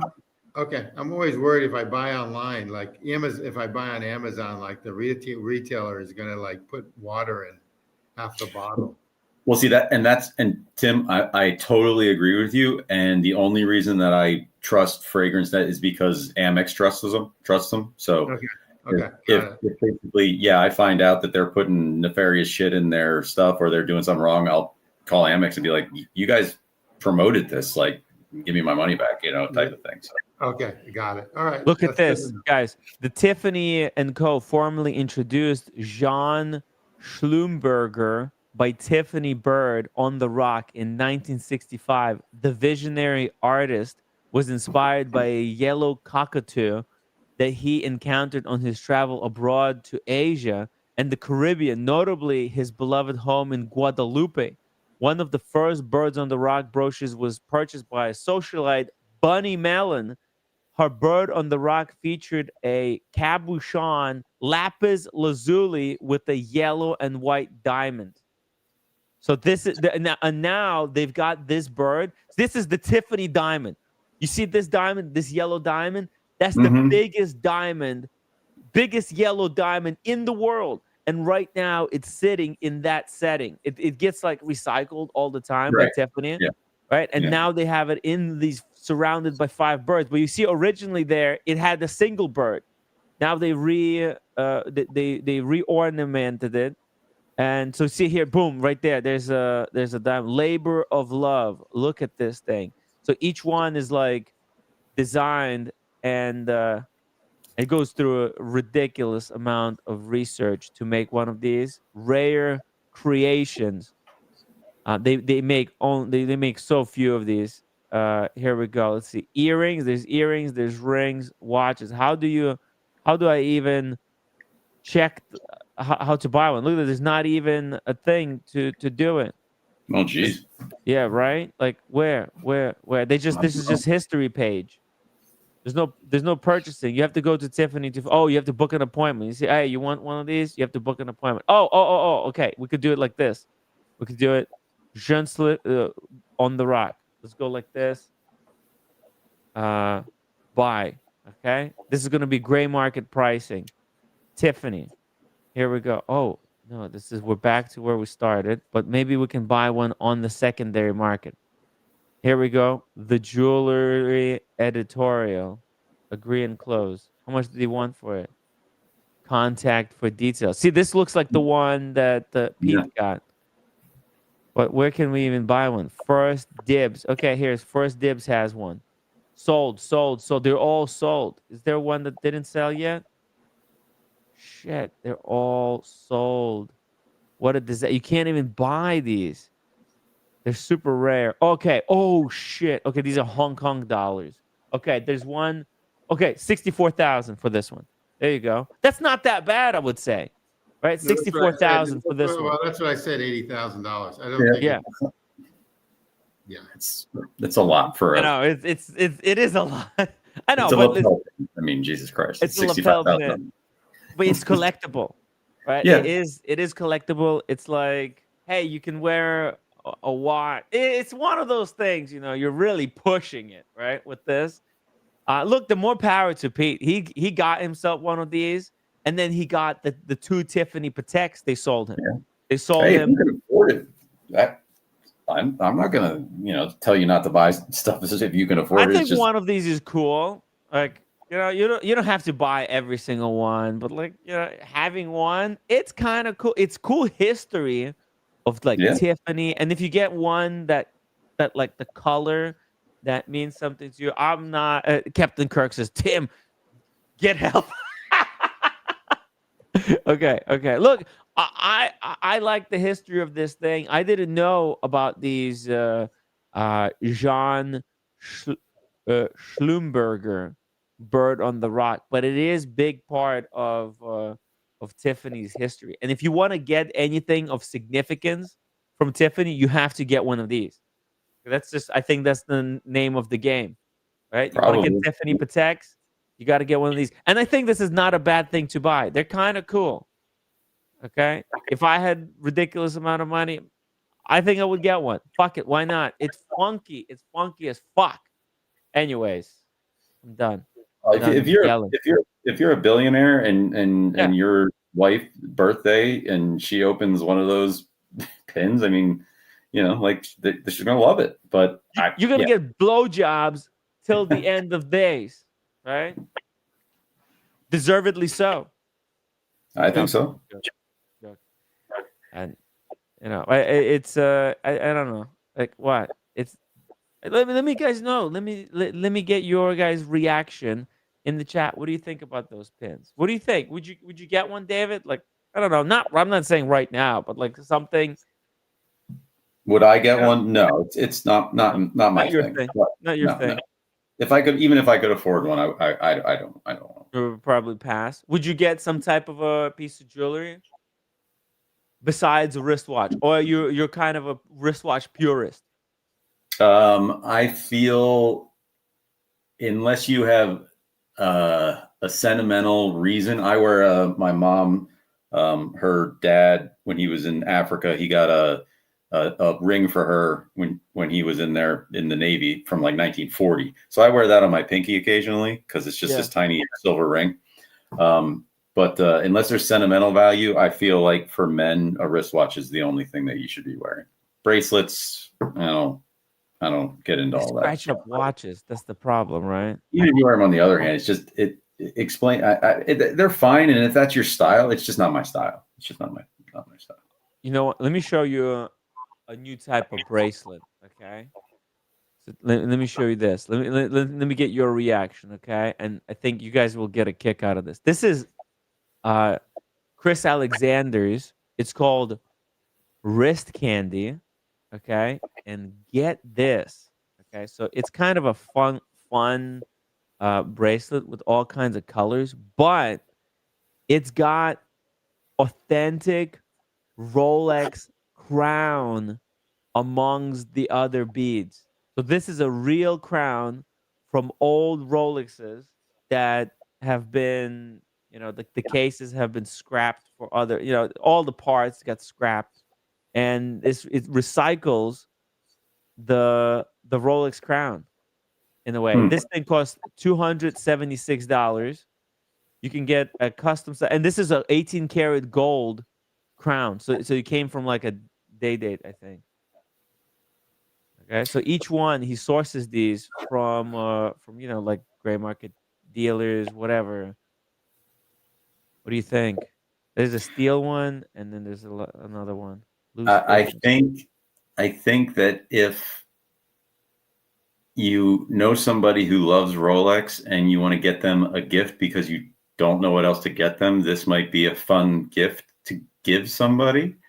I think if you buy this for yourself, then there might be something wrong with you. I've actually been thinking of getting myself one of these because look, get this, the plastic. Case in point, right there. Yeah, there's a lot exactly. wrong with you. Look, there's something mentally wrong with me. I don't disagree with you. It's just, look, I've been having a great time with the guy. I think he's a great artist, and I think this is just a genius business idea, right? Like, hey man, what a cool thing! Look, you get a little pouch, Tiffany color pouch. Inside, you get the paperwork, and then it comes with a little tag like Rolex, right? A little authentication, right? The dial artist. It's the handmade wrist candy, and it's cool. It's a little, so you can get one without Rolex. It doesn't have to be an authentic Rolex crown, but you could just, it's just a cool little thing to wear on the wrist. It's not a high end piece of jewelry like Tiffany, but hey, look, there's a stainless steel one costs 207, and then there's non-Rolex ones. You can get one with your initials, where they put like a little crown and your initials on there, and that's only $58. That's way cheaper. There's Cartier. Look at this. You can get a Cartier crown. Oh Same yeah, thing. yeah. It's Yeah. I think it's a very clever idea, and I think if you're into just collecting stuff and whatnot, but I mean, again, it's a bracelet. I wouldn't. It's not for me. It's not. This was not made with me in mind. So Yeah. No, I'm asking you because you're like a stylish guy. You can pull off anything you want, right? Like that's the cool thing with being you. You could basically wear anything you want. It's going to look good.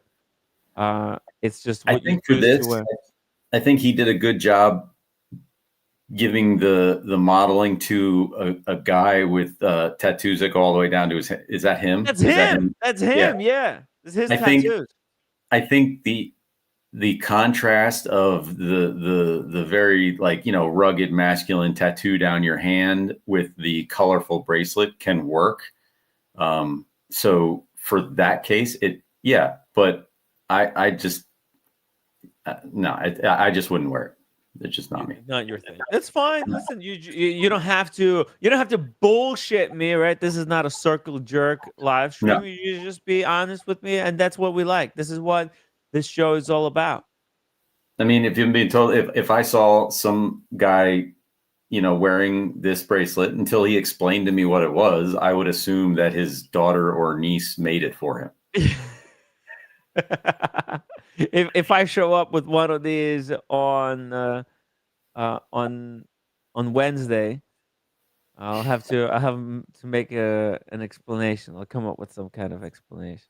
No, I didn't buy one of these. I'm not made of money here. I do try to, but I am super tempted just to support the guy. He's been coming on my live stream, giving me so much of his time, and I thought, man, this is one of those products nobody knows about this stuff, because I talked about the cased in time hats, right? The hats, the rolls. The rolls are way better. Yeah. Well, and Tim, you got to remember there are guys out there who love bracelets. Like they'll wear like 5 or 6 bracelets on one hand. Those guys are going to love this because it's a unique thing. But if you're somebody who is like, very understated style, I mean, unless it has sentimental value, you're not going to buy a rainbow bracelet. Yeah, I'm just thinking, also I'm about to set up my website and I want to have some merch there for sale. And I was thinking about like what kind of things I could sell. And this is just kind of like, I'm looking at this. This is a great idea to kind of do my own iteration on, or whatever or whatnot. But no, it's just cool different stuff. I might get one. I gotta be honest. I'm super tempted. You could sell on your website. You know how like over in Japan, they have like those vending machines that have like used women's underwear in them and stuff like that you can buy out of the vending machines. Oh, you get your ugly dry fit shirts all sweaty, and then you put them in like a Ziploc bag and you sell those to people on your website. Dude. Yo, that'd be hilarious. I should I'll sell my orange pocket shirt. Yeah. I can auction it off for $1,000. You wear it for like a month straight, and it's all like stinky and gross and everything, and then you're just like, "Yep, here you go." Okay, I got some ideas. There's some people, clever people, sending me some good ideas. But check this one out. Like, how cool is that? Huh? The burger. It's cool. Yeah, it's cool. I'll have my brother. I can have my brother print you a bunch of these, and you can sell these. Oh yeah. I totally demolished mine in the shipping. I still have to put it together. I have it in parts. I still have it. Once I get super glue, I'll put it together. It only took him like 48 hours to print it. It's no big deal, no big deal. Oh, actually. Oh, damn. It's cool though when you get because I got the Tim Wright watch on the front of it. on the head. Yeah, I have it right here actually. It's I need to put it together and have it somewhere in the background. Would be cool. But yeah, so there's some other products that are available out there. Another watch that we need to cover is this one, the Delma. Have you guys ever heard of this thing? Nope. Never heard of it? It kind of looks like a Submariner, one of these Submariner diver watches, but it looks kind of cool, to be honest. Built like a tank. Look at this, with funky colors and stuff. Wow. Right? Yeah. Right? And the bezel is a compass. How about that? How is Lime the green. bezel a compass? You see, it says got west, east, south. I see what it says on it, but a compass doesn't. I mean, I know what the directions are, but how does it tell which direction is north? The sun, you have to line it up against the sun, I think. You take like the So it's hour not a hand. compass. It's just a bezel with north, south, east, and west on it. Yeah. It doesn't actually tell. You have to rotate it to. Yeah. So And even then, like, what's the point? It's as much of a compass as my GMT is a compass. Yeah, exactly. You don't actually need the markings on the bezel, but I guess it's like, how many Submariner bezels do we have in the collection? This is just a different variant. Never, you know, whoever buys this, they're never gonna use the compass features, whatever, in any capacity, I bet. But it's just cool dials, though, right? The orange, it really much reminds me of Doxa. Oh yeah, definitely Doxa. Yeah. Right? Doxa vibes. Look at this one. What? Yeah. Yeah. The pastels, colors, and everything. Yeah. Right. It's not a bad looking watch. Again, it's not my style, but it's cool. Yeah. I like the proportions. I like the risk that they take with the color schemes. You know, bracelet looks okay. How much is one of these things? Well, that's a good question, right? 100 meters. That's a serious dive watch. Yeah. It's serious stuff. Look at the colors, right? 4 funky colors. Loom. I think the whole dial is loomed up because that's what kind of like looks like at night. These are cheap.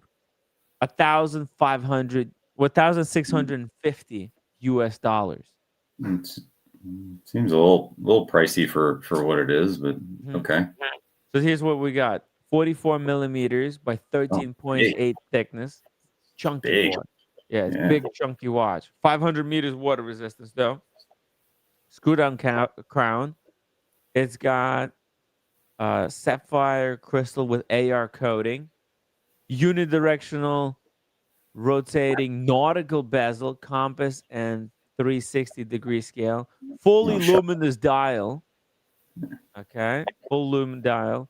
Super luminova, tactical planner, and point of sail indicators. It's for like sailing watch. Let's see here. What else we've got? Movement is Salida SW200. Oh, it's robust. It's gonna get the job done. 41 hours of power reserve, and then the bracelet. It's got polished center links on the bracelet. Yeah, it's different. I think that's fine. I don't hate it. I don't love it. It's Delma. Cool. Yeah, right. It's not too bad. So this was their previous one right here. There was the white dial. There you can see it. Who is this guy? Some sailors. I don't know. He's Oliver Herr, maybe. I don't know. Oliver Herr. Oh, there it says on the boat. Oliver Herr Ocean Racing. There you go. And it's for the team. You can see there. Limited edition out of 200 pieces. That's a lot of pieces. 200. I give them credit that they didn't do the shitty thing that watches at this price point sometimes do, which is open the case back to show you a Salida finished movement. Yeah, some garbage movement on the back. Like that. Like this one right here. There we go. That is like a perfect example. The exact thing that I just said that they didn't do. And that's 2,875. It's way more money. And this is 15.2 millimeters thick. That's a 7750 movement in there. 62 hours of power reserve. No, these are shitty, to be honest, I think. Compared to the diver. Delma. Let's see what else they make here. It's kind of a cool website. Look, they got a ladies watch. Oh yeah, they make this thing. Check it out. Steel Sports. Oh, they even have a tourbillon. What the fuck? The Wow. tourbillon? Are you sure that's a That's tourbillon? the like Trump with the same movement that the Trump watch has. Yeah, Oh, 14,500 yeah, with this okay. one. That's just all right. Now they've lost all my respect. Why? Yeah. Why do you need to make a tourbillon? Stop it! Stop it! Because the clientele demands it. Do they? Somebody Yeah. demanded that this company make a tourbillon.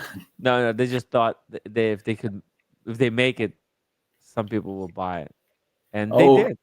Yeah. Hey, if you make, I mean, you can make anything and someone will buy it, but that doesn't make it a good idea. No, it doesn't. It could be, in fact, could be a terrible idea. Although, like, look at this lady's watch. That's pretty cool for a lady. I would 1,900. I don't agree. I don't think so. I think this is the word. Like the proportions are terrible. It's just all off. It's like they probably stuffed the same movement into this case as they did the other ones, and that's why they had to make it. I don't know. It's not good. It's all right. Come on. Maybe I'm okay. not sugarcoating it. I'm not. No, this is terrible. Okay. Fair enough. Let me pull it up on YouTube. Maybe it looks better in real life. Maybe. Oh, Maybe here we go. You put that on Sydney Sweeney, and I'll tell you that it's the best watch I've ever seen. So Yeah, you know, it's all relative. I heard she got great jeans. That's what I heard. I would like to take her jeans shopping. Yeah, me too. Look at that. Oh, I'm not sure about that movement, but the dial looks like Jared Perigo a little bit, and I like the bezel. How dare you? How dare you say that dial looks like a Gerard Perigo dial? How dare you? It's the bracelet is a bit too thick. I bet you that you handle that bracelet and you're just gonna want to like throw up in your mouth. It looks like it's just not well done. Yeah. Hey, so David, I'm actually really fascinated with Gerard Perigo, especially the watch that you have. But you mentioned that you didn't like the green. Unfortunately, that's the one that I would choose, the one with the sage dial. But I like it. I like it. My problem is I only want 3 watches now. So okay. I don't want to, but it looks like that might be my 4th watch or 5th watch. Huh? Yeah. I'm just waiting. I like it. Yeah. I like it. I just like the copper salmon. I thought was my favorite. That's why I actually like it. I just like the whole damn thing, the 38 millimeter. I just like I think this is one of the best watches going, period. I don't know how you can disagree. If you've handled one, everybody would probably say the same thing. It's hard to, once you've handled one, it's hard to disagree with how understated and undervalued this is. Really like them. I think they're doing a great job. And as a matter of fact, Timmy, I think they came out with a new model. I just think it's a skeletonized, or it might be like an Austin Martin model or something like that we didn't follow. But I think if you pull up their website, I think they came out with like 2 new models within the last like 3 weeks. You like that? The Timmy, Jared Perigo? Yeah. What do you think of it, Timmy? I love it. Jared Perigo is one of my favorite brands. I would love one. Jared. Yeah, but the thing is, you've got that IWC, so I mean that you checked that box. Right. Exactly. I checked the box. Hey, Humble Pine checked the box for me. No, that's true. I need. I would never be able to. I need to find some friends. I have no friends, so you gotta get friends like that. I need a friend like that. Yeah. Humble Pine is just. I need a friend like that. I need a friend like that with a vagina, and then I'll be all set. Yeah. So, anyway. Oh wow! Look at 15.7, and that's euro, right? Yeah. So how much is that? How much is it? I think it's around that US though. Everything popped. Everything went up in the last 4 weeks, a month. Everything. I mean, I'm looking at prices. I'm saying these guys are Vacheron Constantin. I'm looking at them saying, what the F? Yeah. What Mine was. going on? I got mine unworn. I mean, and it was made in the same within the same 2 months that I got it. So it was like a new stock, but I did get it from European Watch Company, so it was technically a pre-owned for under 10. I know you got to steal. You got to steal on that. I mean, even though they are, but I love this. I absolutely love this watch. It's beautiful. It really is. This one is actually quite desirable. 15,000. So they're not going below retail. They're really popping off. This one and the Copper Salmon are still holding their own with the resale. All the other ones, the more common ones that they've been pumping out for a couple of years, that you can get pretty good deals on them. But they have increased in price over the last couple of months. So this would be a good deal. This would be a good daily. Oh yeah, I have to fight to not wear mine every day. Like it's I rotate, but I could wear that every day. Absolutely. And Timmy, they did a nice job with their movement too. I mean, obviously David knows all this. Oh yeah, he's got one, but they did a nice job with their movement. I mean, it's beautiful. It is, and it's well finished, but it's a robust movement, so it can't get too fancy. Like it can't get too high horology with all the levels and everything, because it's a sports watch. It's still got to be a daily, that you can. So it's almost, I compare it to being like a well finished Rolex type movement is really what it is. It's a robust movement. It's not going to be the prettiest movement, but it is very well finished. No, I love it. I love them.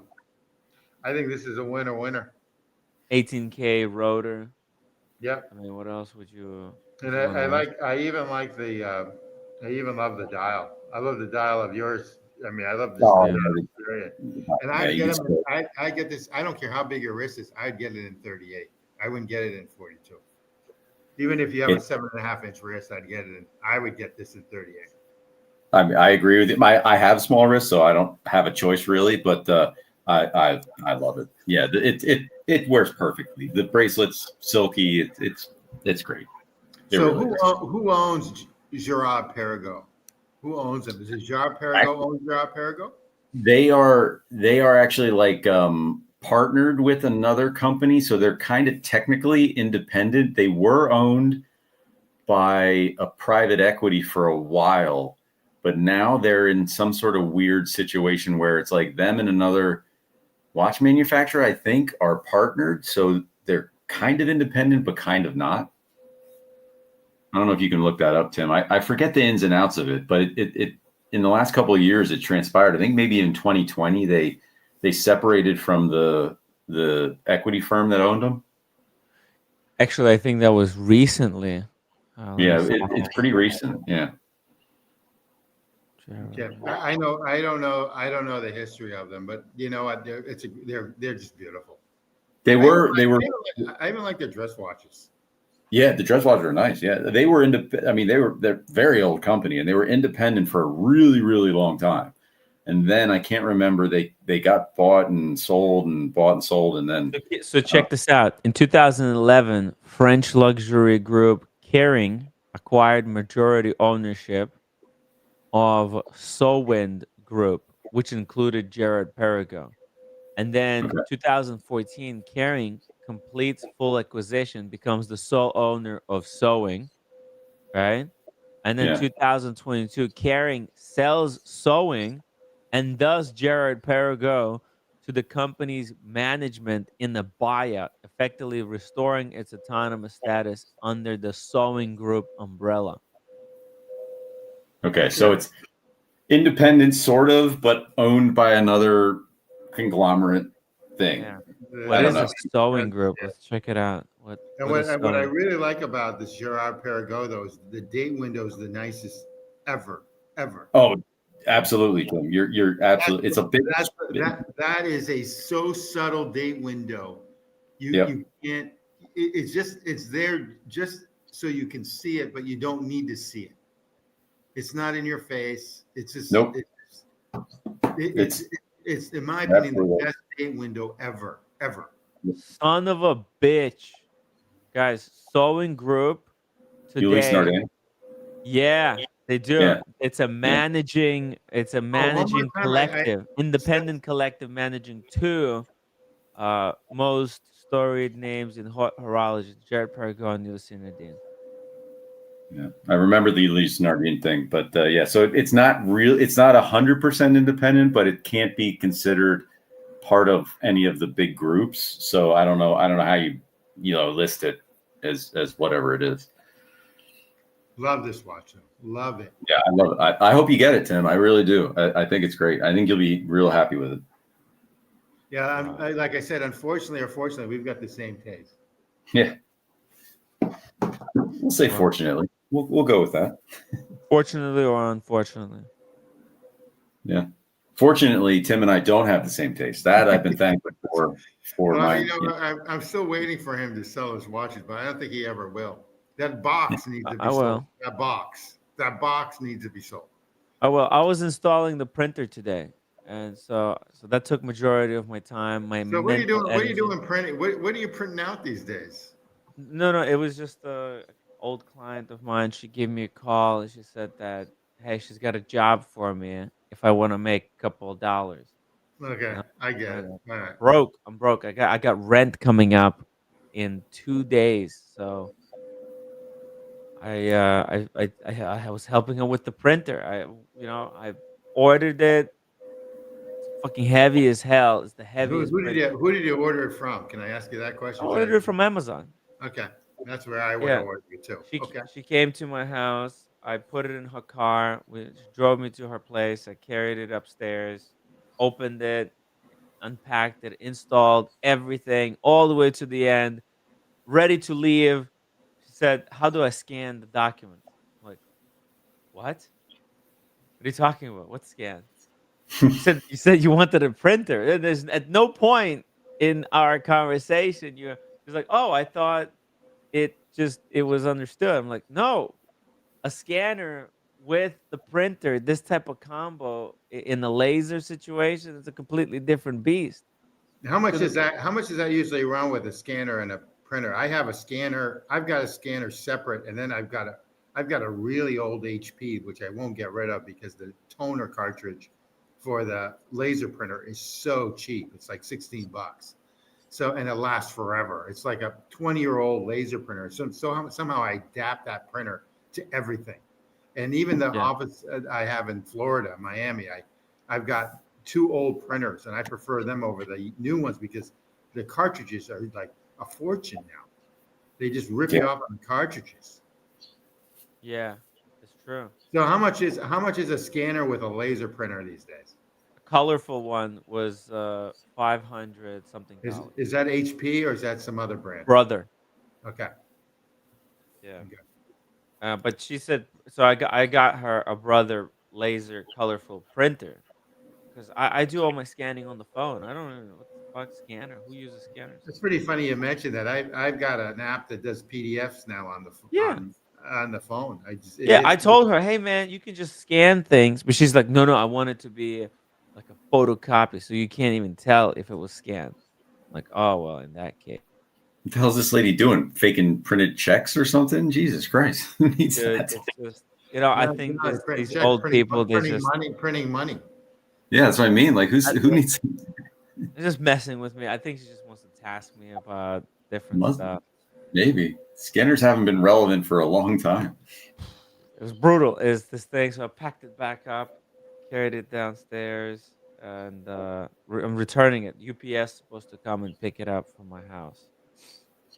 So I'm gonna get rid of it. And she ordered a black and white printer scanner combo, and she said after I took it back. She went to Best Buy, and we were on the phone. So she basically settled for a black and white one, but with the scanner, because the colorful one is it's out of reach. It's too expensive. All right. I'll have to come in tomorrow and install it. Everything is just hard. But hey, I think she thinks you're cute, and she just is trying to figure out reasons for you to keep coming back. Exactly. She likes to watch you work. Yeah, maybe there's a possibility. There's always like, hey, why don't you Why don't you help me lift some of these heavy boxes? Bend over nice and slow for me, huh? Yeah.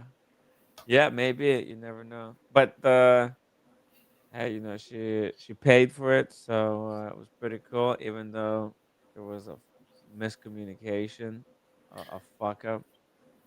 So it's just it all adds up, and I'm gonna have that website coming soon. Gonna work on the thing, and How about merch? How about merch? yeah, I'll have some merch. I'd So I buy was thinking maybe. I'd buy a coffee cup from you.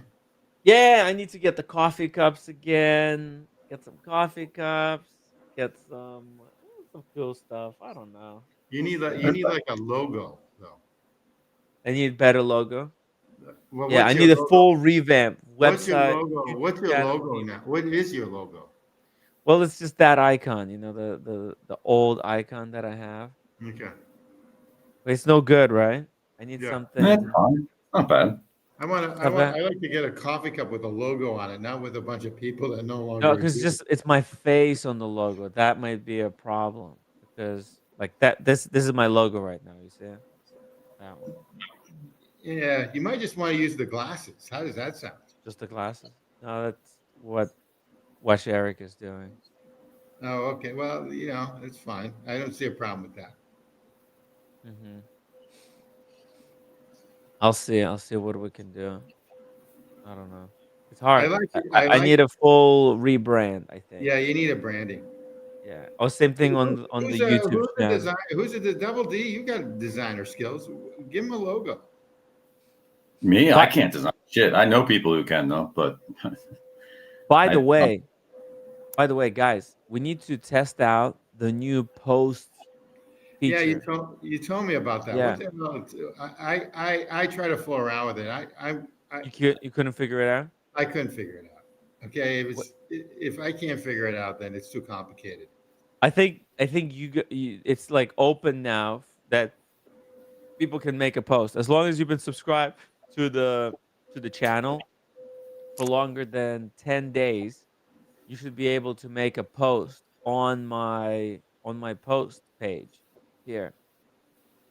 It says it was unlocked. So guys, Let me try just it. see. Let me just see right now. So there, I go into Tim Wright and Friends. Mhm. Give it a try, guys. Okay, and then so I'm in your website right now. Mhm. I have all shorts, video, unwatched, watched, recently uploaded and live. That's what I have.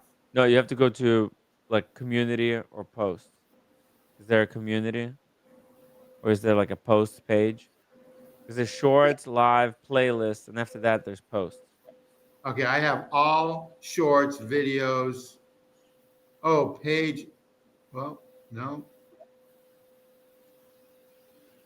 I have all shorts, video, unwatched, watched, recently uploaded and live. That's all I've got, Timmy. What? Yeah. It's not right. Something is off. Okay, I'm just telling you. You're on That's the phone? I know. I'm on Chrome. So I'm on a website, normal computer, on Chrome. I mean I use Chrome for internet. I mean that's like because it's a cheap notebook, $200. Mhm. This is that's perfect for me. Okay, so all I say under you, all I've got is all shorts, videos, unwatched, watched, recently uploaded and live. I don't have that other stuff. What about Double D? Do you see anything different? hold on. No, I haven't even checked. Yeah, Oh, what I can you see it see? now. I see it now. Post. Okay. What am I posting? You can post? Do you see it? Hi, everyone. Yeah, I see the post. I don't know what I can post, though. You can't see it where you can or cannot Oh, post? there it is. No, it's not letting me do anything, but there is post. It's not letting me do anything. It says, hi, everyone. Welcome to the brand new community panel here Uh-huh. on my channel. There is going Yeah. to be our space, and you give this whole like spiel. Okay. Yeah. Yeah. All right. And it Is says there an rated ability war. for you It's to like make a war, post? it's like a War and Peace thing that you put in, but that's fine. Like the size Yeah. of the thing, that's fine. It says Okay, should have made it post. shorter. Uh-huh. Okay, so one of my posts, and then underneath it, it has rich feature of the Zono chronograph sports model. So that's the voting thing. It doesn't say anything Yeah, else. That once I hit yeah, post. Tim. I'm not seeing any space that like you're seeing here where you can write a post in. I'm not seeing anything on mine either. Yeah. So okay, then we're on the same page.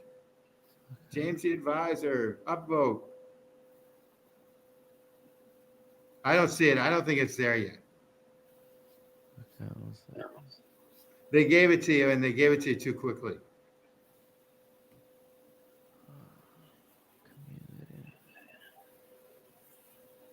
No comment. So you can't make a post, really. No, I can't make a post. Okay, and David, you can't see it either, right? The screen that I'm looking at does not look like yours. It just has the stuff below it, not the. Doesn't not have the feature of this feature right. right up here. That box there does not exist. Oh, it Yeah, should, that box does not exist. Yeah, that's the thing. It should somehow. Maybe we need 24 hours. Maybe it'll take a couple of days or so. Yeah. All I know is Google's making a ton of money on YouTube. Yeah, they are. Because it's like the media now for everybody. Certainly seems like it. All right, Tim, I'm going to go watch the rest of the Phillies game. Are you closing up shop here soon? Yeah. Let's wrap it up. I think we've done our job. That was a good show. 3 hours of content. Great show. Right? Fantastic show. We covered all the watch topics I wanted to cover. It can't get the community to work. Maybe it was just literally activated today. It asked me like, "Hey, do you want to activate this new feature?" I'm like, "Yeah." And then it said, "Okay, now make a post here to tell everybody that it's now available." And they asked me, "How?" Oh, wait.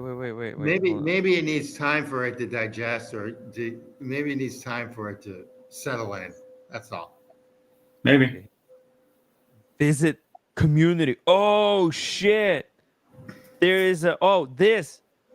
See, look at this. If you're on the app, it should have this visit community. You see that?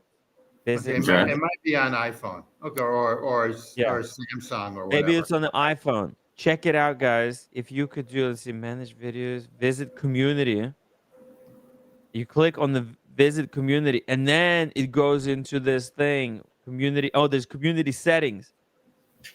Who can post? Subscribers. I put subscribers can post. Maybe in the future it's gonna be like members only. But right now, people who are subscribers can go and post. At least that's what it says. It's like a community page. Okay, try it from your iPhones or your Google phones. Okay, guys, big shout out to Double D for joining us tonight. Double D, David.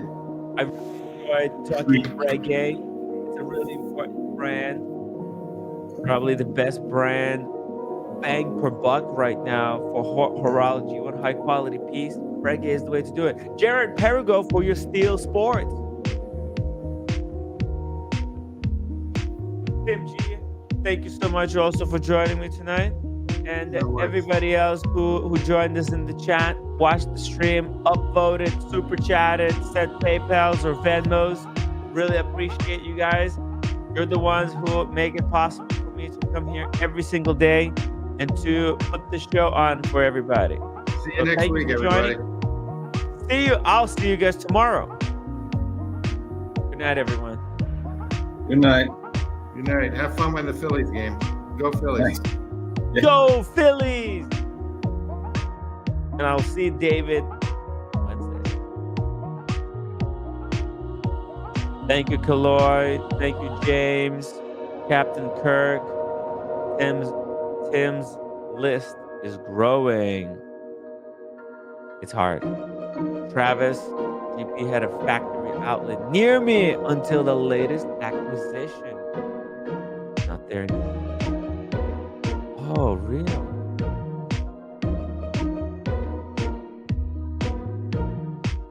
show, everyone. Tell your friends, subscribe, and enjoy this trend.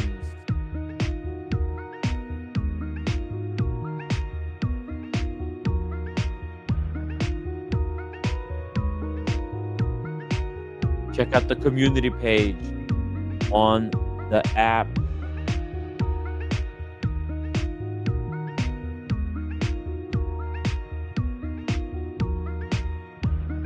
I'll put the link to the community page in the chat. Go there, click on the community page link in the chat. You'll be redirected straight to the page where you can make a post.